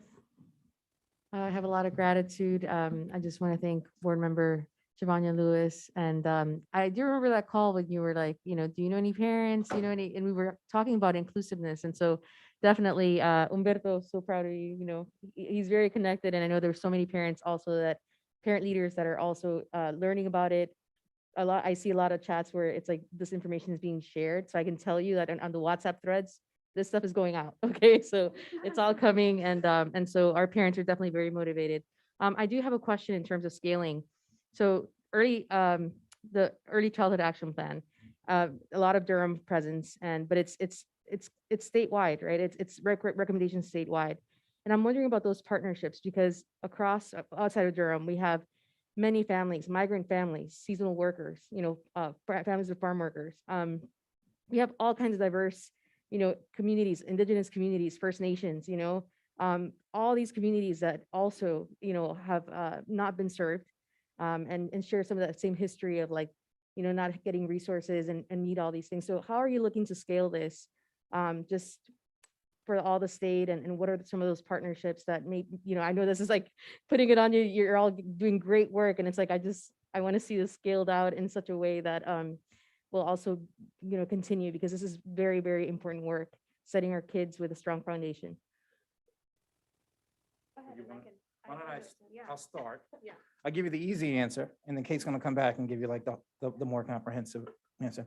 As we thought about the plan, one of the goals was, one, that Durham be the first county in North Carolina to have a comprehensive plan. And we've succeeded at that goal, and now we have a plan.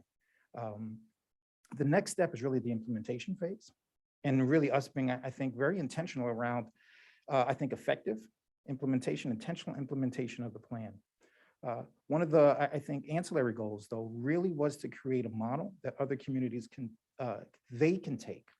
What I recognize as we think about replication and scale, having done some work with DCI, is that communities are going to take what's going to fit for their community. I think part of our responsibility is to go ahead and create the model that we can implement successfully in Durham, and then allow other communities to take the pieces of it that fit best for where they are, whether rural or whether urban. So I'm going to give you that quick answer there, and Kate's going to give you a more comprehensive answer. I'll fill it off just for a second. Yeah. Thanks, David. One thing we've been really intentional with doing is putting all of the documents, the meeting agendas, the recordings, everything up on our website. So we've actually gotten counties reaching out to us, similar folks who are in Kate's position, basically at other counties.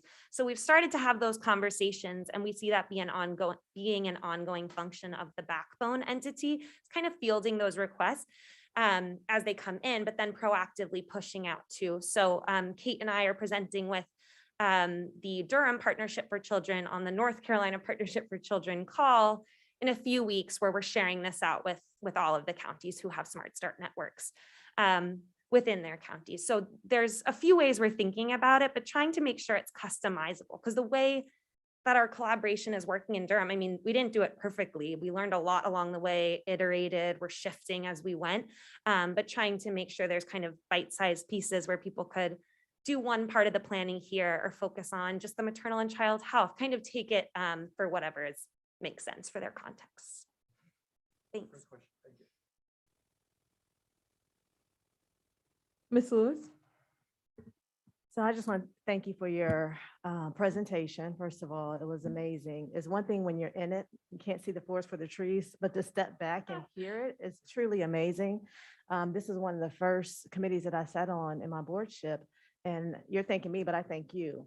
There's so much that you all did in this process that I truly appreciate, that community engagement piece. And yes, Ms. Valladolid, as you remind me, yes, we connected. We was like, who can we pull from the community? Yeah. And to see you all not just take the community input and go back and come up with a plan, but continue to keep the community engaged along the way is truly powerful with this. So as this is the beginning of having a plan, we know it needs to get legs to be able to implement. I truly appreciate the way you connected it with our strategy. Because we did the same, well, Dr. Mabanga, when he came here, he did the same thing. And I was one of the community members involved with the strategic plan that was created here as our guiding star. So to hear and see all that alignment that you pulled up, I think is wonderful.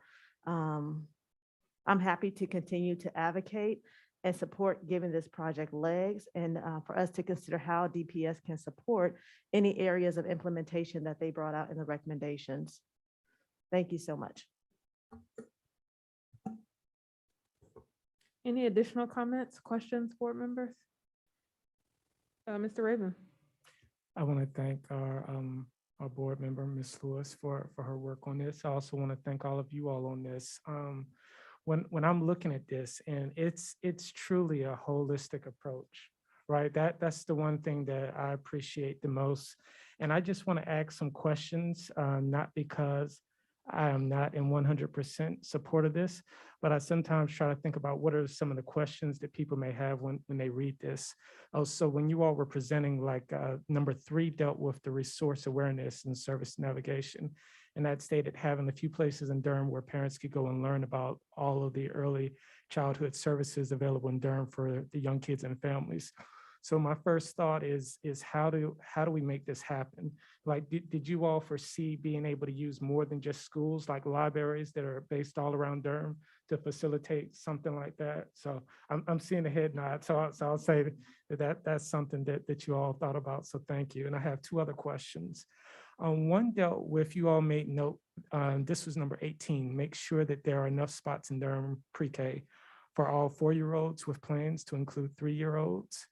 And I'm thinking about how that one is done, because you all have a quote from a parent that says transportation to high quality ECE programs in pre-K. So transportation seems to be one of those barriers in the community. And I'm thinking that there seems to be a desire to make sure that all of our preschool age students can have access to this.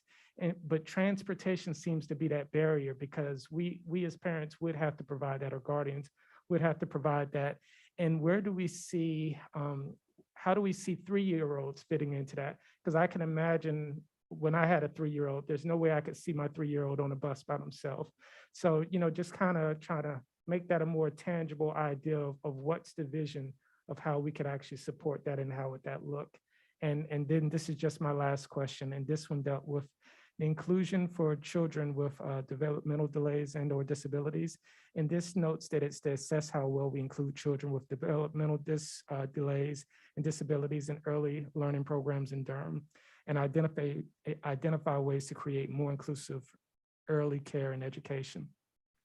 So when I read that one, it kind of makes me think of the previous one, the one for number 18, because there are these services that are available to our community members for children as low as young as 3 years of age. So I'm going to also interpret this as stating, how can we do a better job of recruiting, right? How are we doing a better job of being able to reach out to the parents and to the families that don't know that there are these additional services and support that's available to them? Because that's the best way to create that early intervention that can help that child, in that K through 12. And I'm hoping that also connects back to being able to use these libraries that parents and families could go to. So I'm trying to connect the dots, and that's why I said I appreciated you all's holistic view, because you seem to encapsulate everything. And I just want to, hopefully we could also get some more of these other ideas from the community and feedback and include it in there. So thank you all. I'll just really quickly touch on a couple of those things. I think the Durham Pre-K Equity Subcommittee, which meets to think about it's the DPK Quality Subcommittee, meets to think about, okay, how are we going to increase the quality of our Durham Pre-K program across all of the providers of Durham Pre-K?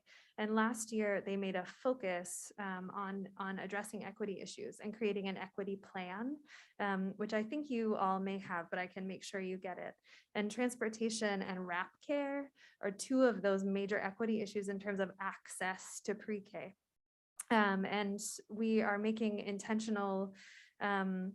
we're making it an intention this year to try to find funds to study the transportation issue, because as you said, it's complex. You can't just put a 3-year-old on a bus. I mean, you can put a 3-year-old on a bus, but you can't just put a 3-year-old on a bus. And similarly, wanting to pilot wrap care and see how to support, in particular, private providers, but also the public school pre-K programs. How can we make sure that more families have access to care for all of their working hours instead of just those 6.5 hours? So we are working on those issues, but it will take more funding and more pushing to try to ensure that we have those supports, so that there isn't a subset of children in Durham who can't access a program that they otherwise qualify for. And I think the other point I just wanted to make is related to inclusion. I think the group of primarily parents who are working on this action plan are feeling sometimes bounced around in private childcare because there aren't really the resources to support their particular child in those settings. And oftentimes it's not the fault of the private pre-K provider. There's not a lot of funding. Pre-K teachers are not paid well.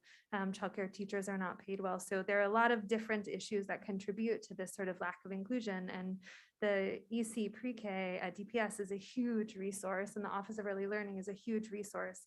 And we need to get more folks access to that, but we also need to figure out how do we leverage the learnings from that office with some funding to support our private providers to be able to provide those wraparound supports. So thank you. Thank you all again. Any other questions? Thank you all for the presentation, for all the hard. We look forward to partnering and figuring out how we can best support our students, our youngest learners across Durham. So thank you. Thank you so much. Our next item is academic services. We have the calendar adoption. Dr. Hardy. Thank you so much, Chair Umstead, board members, Dr. Mabinga. We are, unfortunately, our calendars were not part of our packet, and I do want to apologize to our board and our public. We will be within minutes bringing you hard copies so that you can review those calendars. And Ms. Smith will be working to make sure that they are posted for the public as well. They're already in there. Wonderful how Ms. Smith works magic, and we appreciate it. Thank you so much, Ms. Smith. Tonight, we are bringing forth our recommendation for the instructional calendars for year-round and traditional schools for the 2022-23 and 2023-24 school years. This evening, Ms. Ashley Stevens, Director of School Innovation, is also here with us, who coordinated and led this process in preparing the calendars that are before action for you this evening. Next slide. Above, you will see the main components of the North Carolina School Calendar Law. As we work to build our instructional calendars for the next 2 years, we ensure that all of our applicable laws and provisions were followed in the draft calendars that were sent to our schools. Next slide. It was our goal to prepare and recommend calendars for the next 2 years that will positively impact student achievement and support the needs of our students and educators through collaboration and feedback from all stakeholders. The calendar committee participants included teachers, central office employees, principals, and assistant principals. Engagement sessions were held for community members and parents to provide feedback on the drafts prior to sending to our schools. Once drafts were complete, school communities were given the final drafts for vote, and those are the recommended calendars you have before you this evening. Next slide, please. During the various committee meetings, there was intentional work to ensure the alignment for 1 week of year-round and traditional spring break, to ensure that our families representing multiple school communities can have a shared break. Also, approximately 3 weeks for our year-round intersession, as well as balanced quarters. Additional considerations included consistency of day placement for early release days when possible. Growing the number of our non-mandatory religious holidays recognized grew from 2 to 3, including Yom Kippur, Diwali, and Eid. There is a workday at the end of each marking period to allow our educators the time needed to prepare for our report cards. With regards to year-round, ensuring that students have intersession days available in the fall and the spring for acceleration opportunities. Strategic placement of marking period end dates during the semester transition, and consideration for election days where Durham Public School locations will be used as polling places. The calendar committee also made recommendations to various DPS departments to support our educator and student needs when flexibility was not available. Next slide. And now you will see the results of our voting process. This slide shows the results for the traditional school calendars. In year 1, traditional schools chose draft A with 38 votes, as well as year 2 with 27 votes. And for our newer board members, I think I did say earlier, every single school receives the draft calendars and every single school casts a vote. Their selections are the recommendations that we bring forward to our board. You will go back one slide, please. For our year-round, this shows the results for our year-round calendars. Draft A was the unanimous selection for our year-round schools for both years. If you'll go forward one slide, please. For our school communities, our spring break has been aligned in the 2022-23 calendar. Traditional schools will observe their spring break over the last week of year-round intercession. And in year 2, traditional spring break will fall on the second week of intercession. Thank you so much for your time.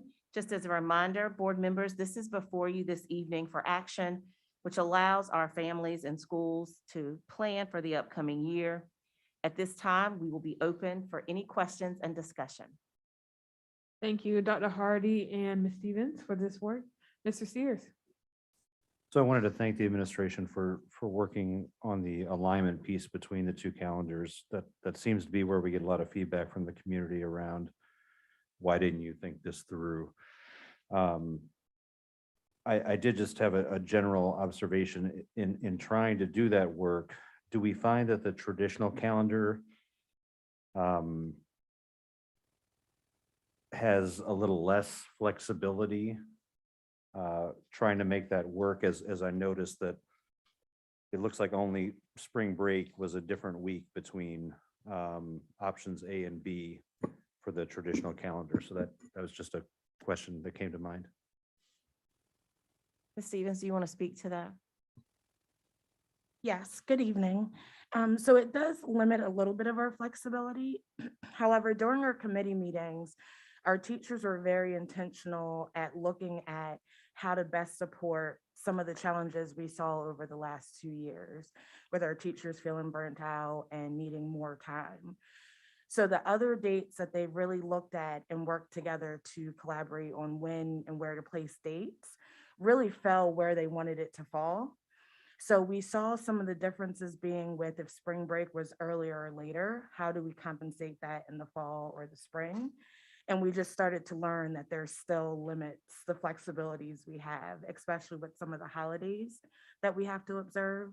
And then supporting our relationship and partnership with our Board of Elections for our election days.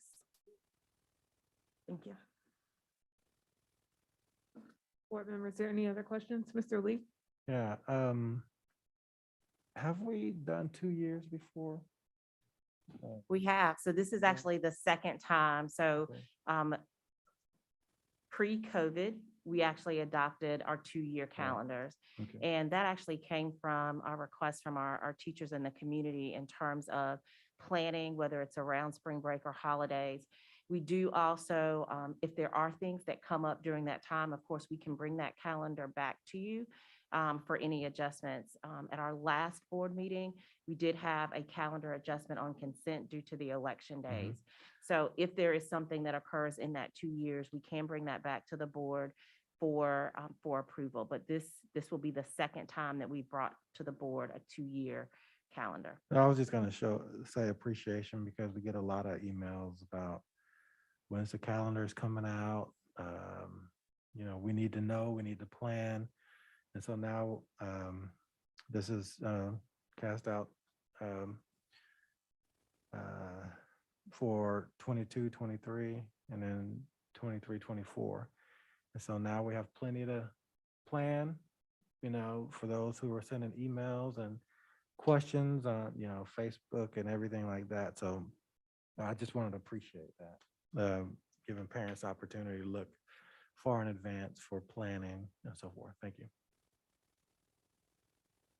Any other discussion, questions? Ms. Byer? I want to thank Ms. Stevens for leading this work. This is a really difficult task, and it is like a puzzle that the state gives you so many limitations that there are very few solutions to this wordle, right? Like you can't make everybody happy. But thank you for sharing this. Usually, and thank your committee as well, because we need all those voices. do you know why, like usually the votes are pretty overwhelming in one way or the other, and they are everywhere except for this 23-24 traditional calendar where there's 27 votes for one and 16 for the other. So do you know what differences folks were really compelled by between those two calendars? My assumption would be that with that second year calendar for traditional school years, it was it had the least differences, and it really came down to when spring break would fall. That's also a year where our Good Friday mandatory holiday falls a little bit earlier. So it really wraps around whether or not we utilize that before or after our spring break. And it also allows for us to have an extended time in both. Whereas the other ones, it kind of manipulated it later on in the semester. Yeah, that's helpful. And I really wanted to also acknowledge and appreciate you all being more inclusive with holidays. We've done better and better with that over time. That is so, so important as we live in our diverse community. This might not be a question for Ms. Stevens, but more for Dr. Mavinga and Dr. Hardy, as we now have this capability for technology and virtual learning. And we've gotten some emails about this recently. We have had several snow events. We may have another. I get less and less excited about them the older I get, I gotta say. But how are you all thinking and evaluating the use of virtual learning and inclement weather? We haven't had a chance to have that conversation. I know it impacts childcare, as we said earlier, for folks that have work obligations. And I know that we would all admit that virtual learning is just not the same as in-person learning for our students. So as y'all consider that kind of, I think it would help families to have some reassurance that we're not going to over rely on virtual learning just because we have that technology now.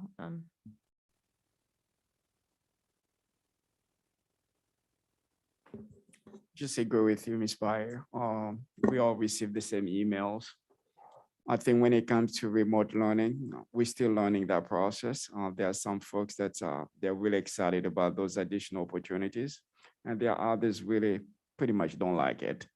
So as we're moving forward, we'll be learning and we'll be making adjustment accordingly. But I will also say this, for a good reason. We went through this pandemic and we have all this technology as well. So we should not just go back completely to what used to be prior to the pandemic. And let's see what lesson learned. And based on my conversation, for instance, with one particular parent yesterday, said, my kindergarten was really fine with that remote learning during this remote learning, the one that we just had recently. So we'll be taking notes, and as we're looking at calendar, we'll be making adjustment as well. To your point, if I can be brief, yes, we're not going to rely heavily on remote learning. Thank you. Thank you so much, Dr. Mavinga. Mr. Raven. I wanted to thank you all for being able to put this together. And my only question, because to me, I definitely trust your judgment, and I trust how everything was voted on. I'm just curious I'm curious about this. I know during the year, a lot of times we get feedback from the community, more specifically from the parents of students at year-round schools, right? They always felt like we focused on the traditional schedule more. We don't account for them as much. And I'm just wondering, is there any feedback that we took back from them during this year to kind of give a little bit of acknowledgement of why we may have chose or adjusted some of these dates in this way? Is there any feedback that we have like that helped you all make this decision?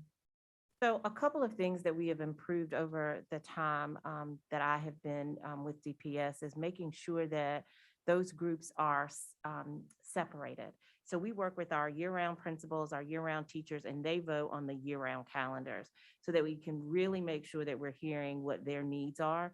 And so as Ms. Stevens was coordinating and facilitating some of the things that we may have heard from other teachers, so I'm at a traditional school, about the year-round calendar, we really wanted to make sure the year-round teachers, leaders, parents really focused on that calendar And then we did the same thing with traditional schools. They also do not have the opportunity to vote on those particular calendars. So if I'm at a traditional school, I vote on the traditional calendar, and that is the vote that you see here in terms of our recommendation. If I'm at a year-round school, then I vote on the year-round calendar. What we do in the planning process, which we have heard from our community and board, is make sure that there is that alignment and overlap for spring break. Because one of the things that we have heard from our communities, especially our parents that may have youngsters in multiple schools, is that we do want there to be an opportunity for that family to have their particular break and that extended family. That's perfect. Thank you. I just wanted to let the family and let the communities know that we do hear them on that. So I'm glad that you all were able to do that. So thank you. Are any other questions, Ms. Lewis? Mr. Raven, I just want to also note, being a parent in a year-round calendar and a traditional calendar, one of the concerns that come up from parents and the staff as well is that ourselves, when we talk about the beginning of the school year, we're usually talking about August. They would have already been in school for several weeks. So just having that intentionality in our planning when we meet in June and July to make sure we're already considering their first day of school.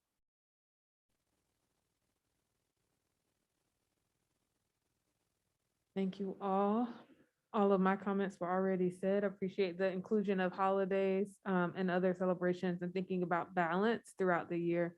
And I always appreciate how this is an inclusive process with the voices of the schools. This is up for action, so. I move approval of the 2022, 2023, and 2023, 2024 traditional and year-round school calendars as presented by administration. Second. It's been moved by Ms. Byer, seconded by Ms. Valladares. Any other discussion? All in favor, say aye. Aye. Any opposed, please use the same sign. Passes unanimously. Thank you all.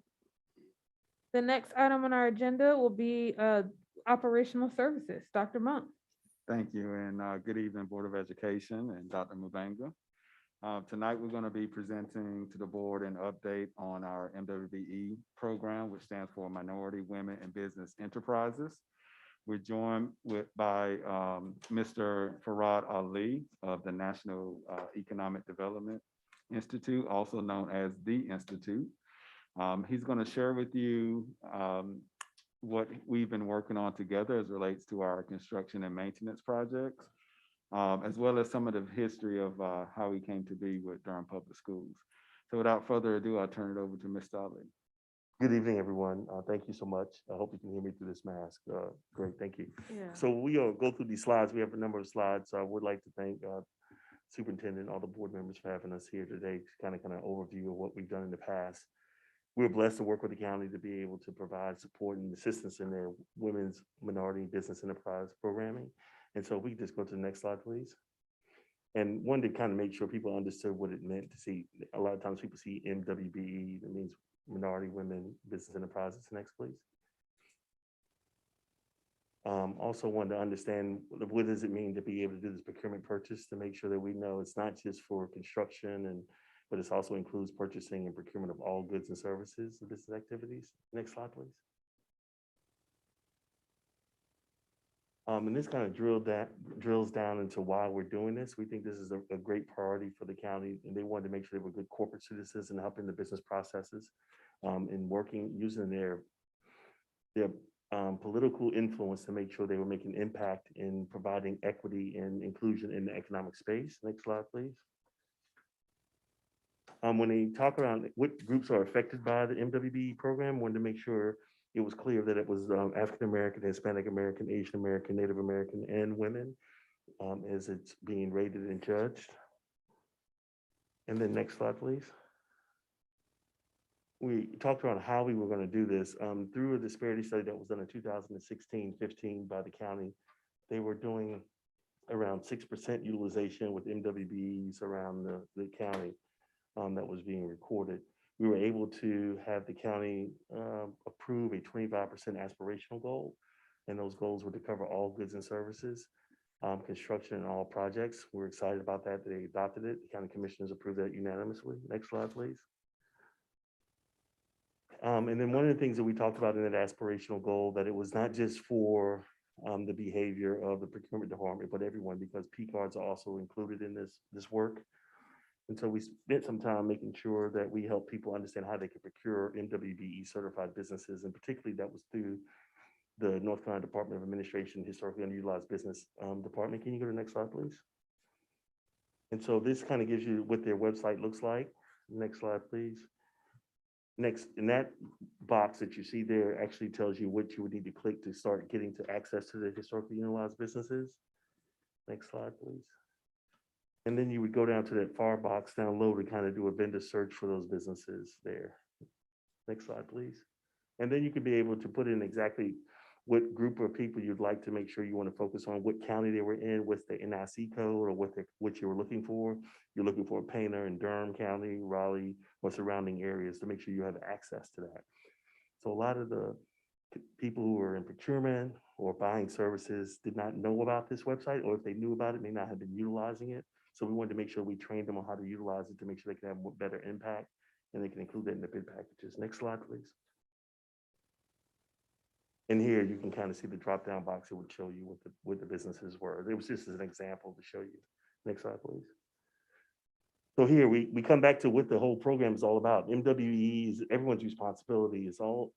We talked about this before. It's really embedding the culture that this is just not a procurement process. This is a business process. This is something that's going to be a part of the embodiment of the work that's being going on. Next slide, please. And then in that, we tried to make sure that everyone had a chance to get exposed to it. So recently we've been able to do many trainings, make sure when new hires come on, they get a chance to get this exposure. Make sure in the reporting, there was monthly reports so that people could be able to, what you inspect, what you expect for utilization. And we had vendor lunches when we actually had department heads come sit just like you are. And then we had a cadre of minority-owned businesses, minority women-owned businesses. We gave them lunch and we had them present their businesses and their wares so they could see there were activities and there were people who were in this business. It was not for them to procure business. It was just kind of show them exposure. They can't say, well, we can't find them. We brought them to a luncheon so they'd be able to get the opportunities. In addition, we did department highlights, spent time with department heads. There's 23 or so departments in the county, and we would go to their meetings and speak with them. We went to the county manager's department head meetings and we spoke about this work. And some of the department heads would call us in and actually speak to the entire department of the work that we could do to support their efforts and figure out strategies to help them to catalyze the utilization of minority-owned businesses, because every department has a different kind of culture and competency of how to do this. There's form and function, right? So how do you make sure the function follows exactly what was formed, what they were intent was to do? Next slide, please. So here, I spoke a little bit about the disparity study that was done, and we were able to do the first year. They had the aspirational goal of 25%. We did training and outreach programs that was a part of the process, as well as to make sure that we work with department directors and procurement practices to ensure that was utilization. Next slide, please.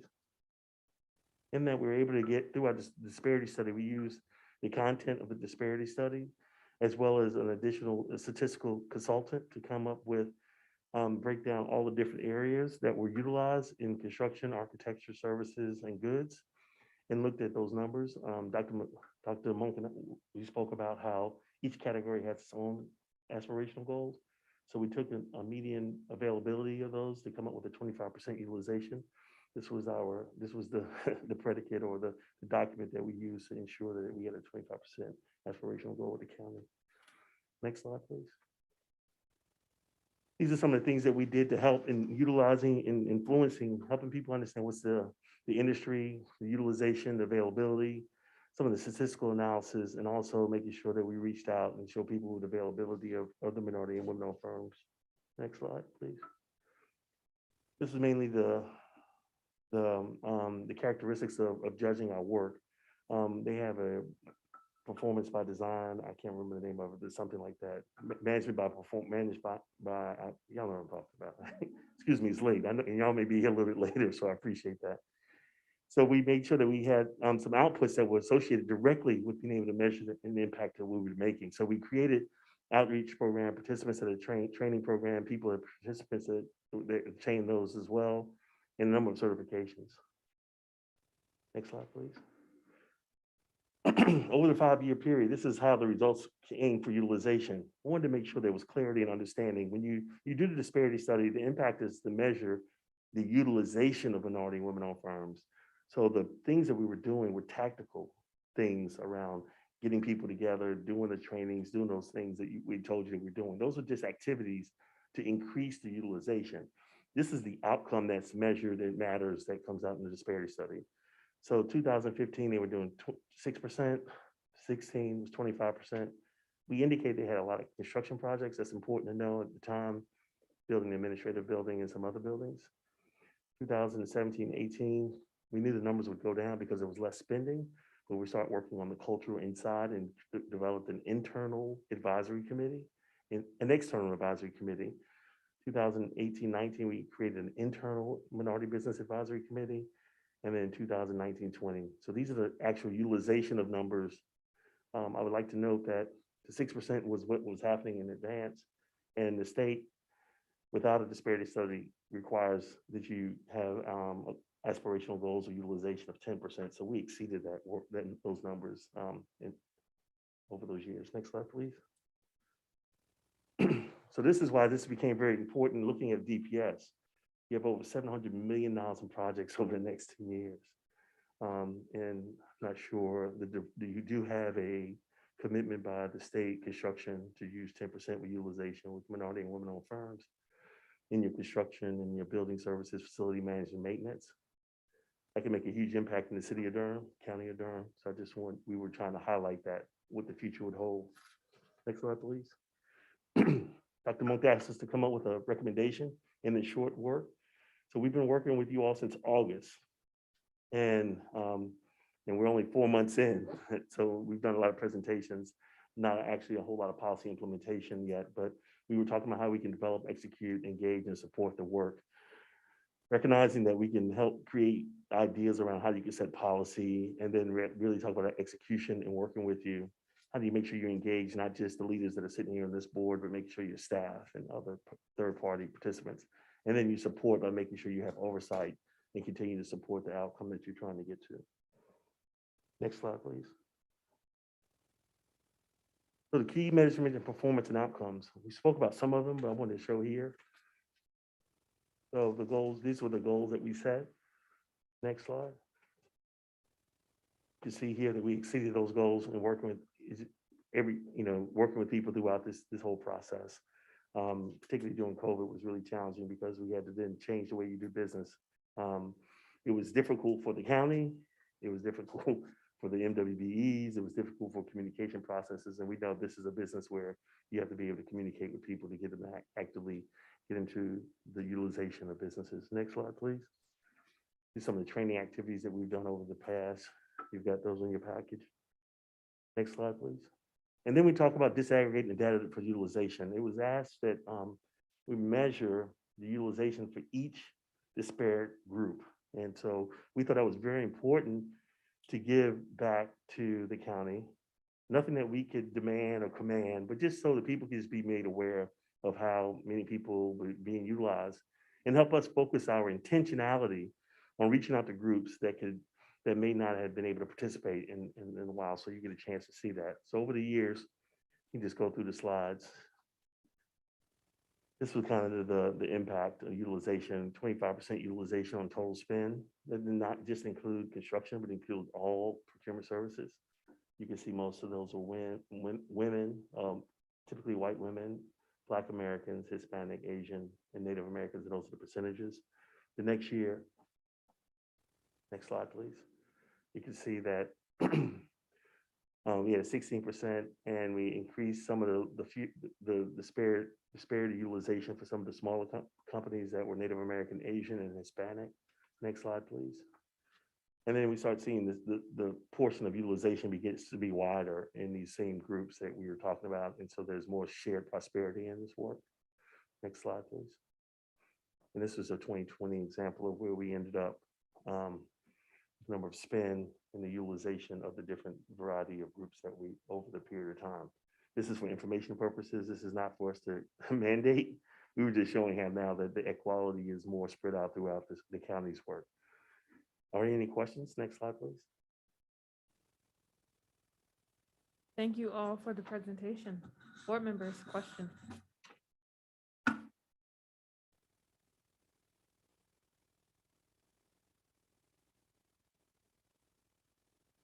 Ms. Lewis?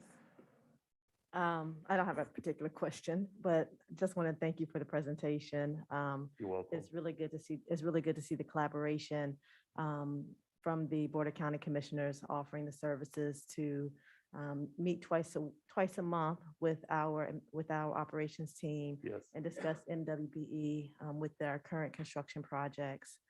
So truly thank you for this presentation.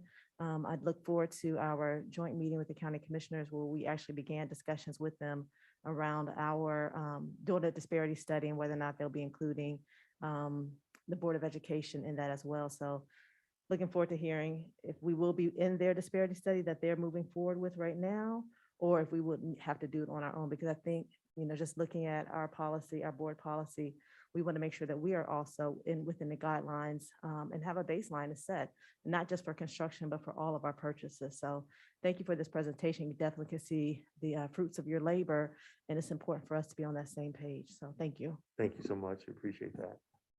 Thank you. Ms. Valladares? I also just echo same sentiments of gratitude, and thank you so much for spending time with us, because we got to hear, this presentation, and I was very impressed by when you were talking about your approach to how to change some, be able to include more groups, and some of the organizing, some of the ways that you reached out to different folks and built relationships, and those relationships also continue to help you reach those goals. And so I'm really excited, really grateful for all the work that you're doing. And then I'm also, in terms of, we talk about wage, we talk about contracts. I have a question that you may or you don't have to answer, but just something about, there used to be like a Davis-Bacon Act, something where you have to pay laborers or contractors who are working in federal facilities, like wage and fringe. And so I'm just kind of like looking at the combination of specific targeting of, these businesses that are minority owned, and then also federal regulation that gave them, ensure that we paid, the salary, would also like not salary, the amount, but also fringe on top of that. And so anything that you can share about like how we can continue to add to revitalization of communities that have been underserved, beyond just giving them a contract, but also like anything else that is helpful, any benefits that they get as well from working in federal facilities. Yeah, thank you. Great question. I appreciate your comments about our work. The Davis-Bacon Act is a federal law that they have to be measured. I would tell you that you'd have to speak with your attorney about what you can and can't measure. I don't know who the attorney is, but back there about what you can and can't measure. We can just tell you, you have to put forth a good faith effort to follow the laws. You can't implement policies that require those things. I'm sorry, because the attorney, I don't believe you can apply quality, you just can provide aspirational goal when you show that there's a strict scrutiny for some of this diversity laws as well as for labor laws. But having the right kind of policies and procedures in place and the right kind of culture, you don't have to worry about laws if she's just doing what's right and you do it well. Yeah, you're welcome. Thank you.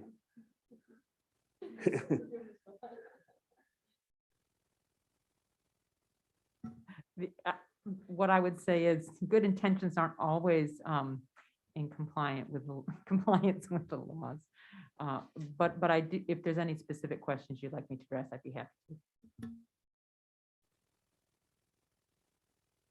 to. Mr. Raven? I'll try to ask that specific question. Can we require any company that we, let's say, hire for a contract, that they're required to provide a livable wage for their employees? Is that a caveat that could be included in any type of contract, or no? Are you talking about contracts just with your minority representation contracts?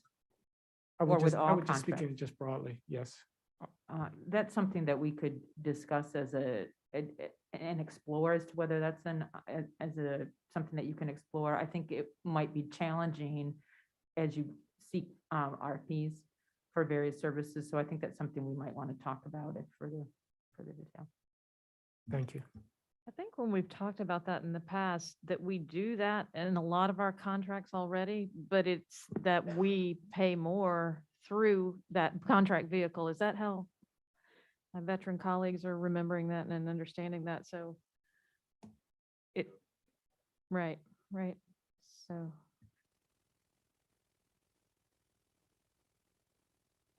Are there any other questions, comments, board members? Thank you all again. I appreciate the intentionality of the approach that you all take to the work that you do. And I hope that with this collaboration, we can see our numbers increase. And I wonder also where it can go. Construction, yes, but is there other opportunities and avenues in academic services or with our schools to support our MWBE own business? So thank you. Great, thank you. Have a good evening. You too.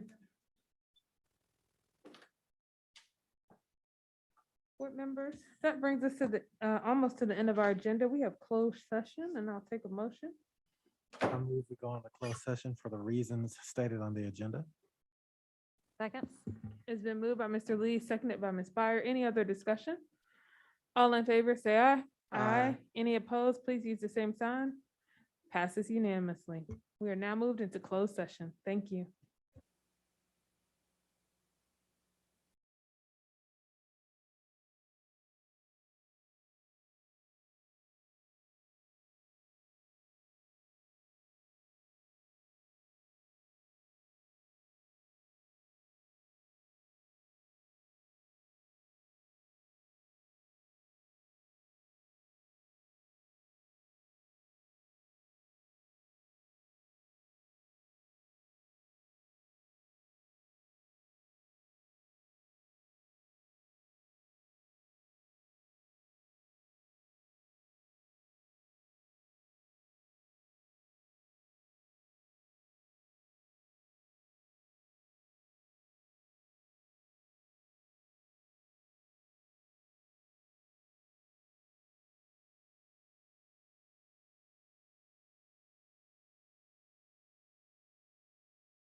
We are now back in open session. Dr. Mabenga.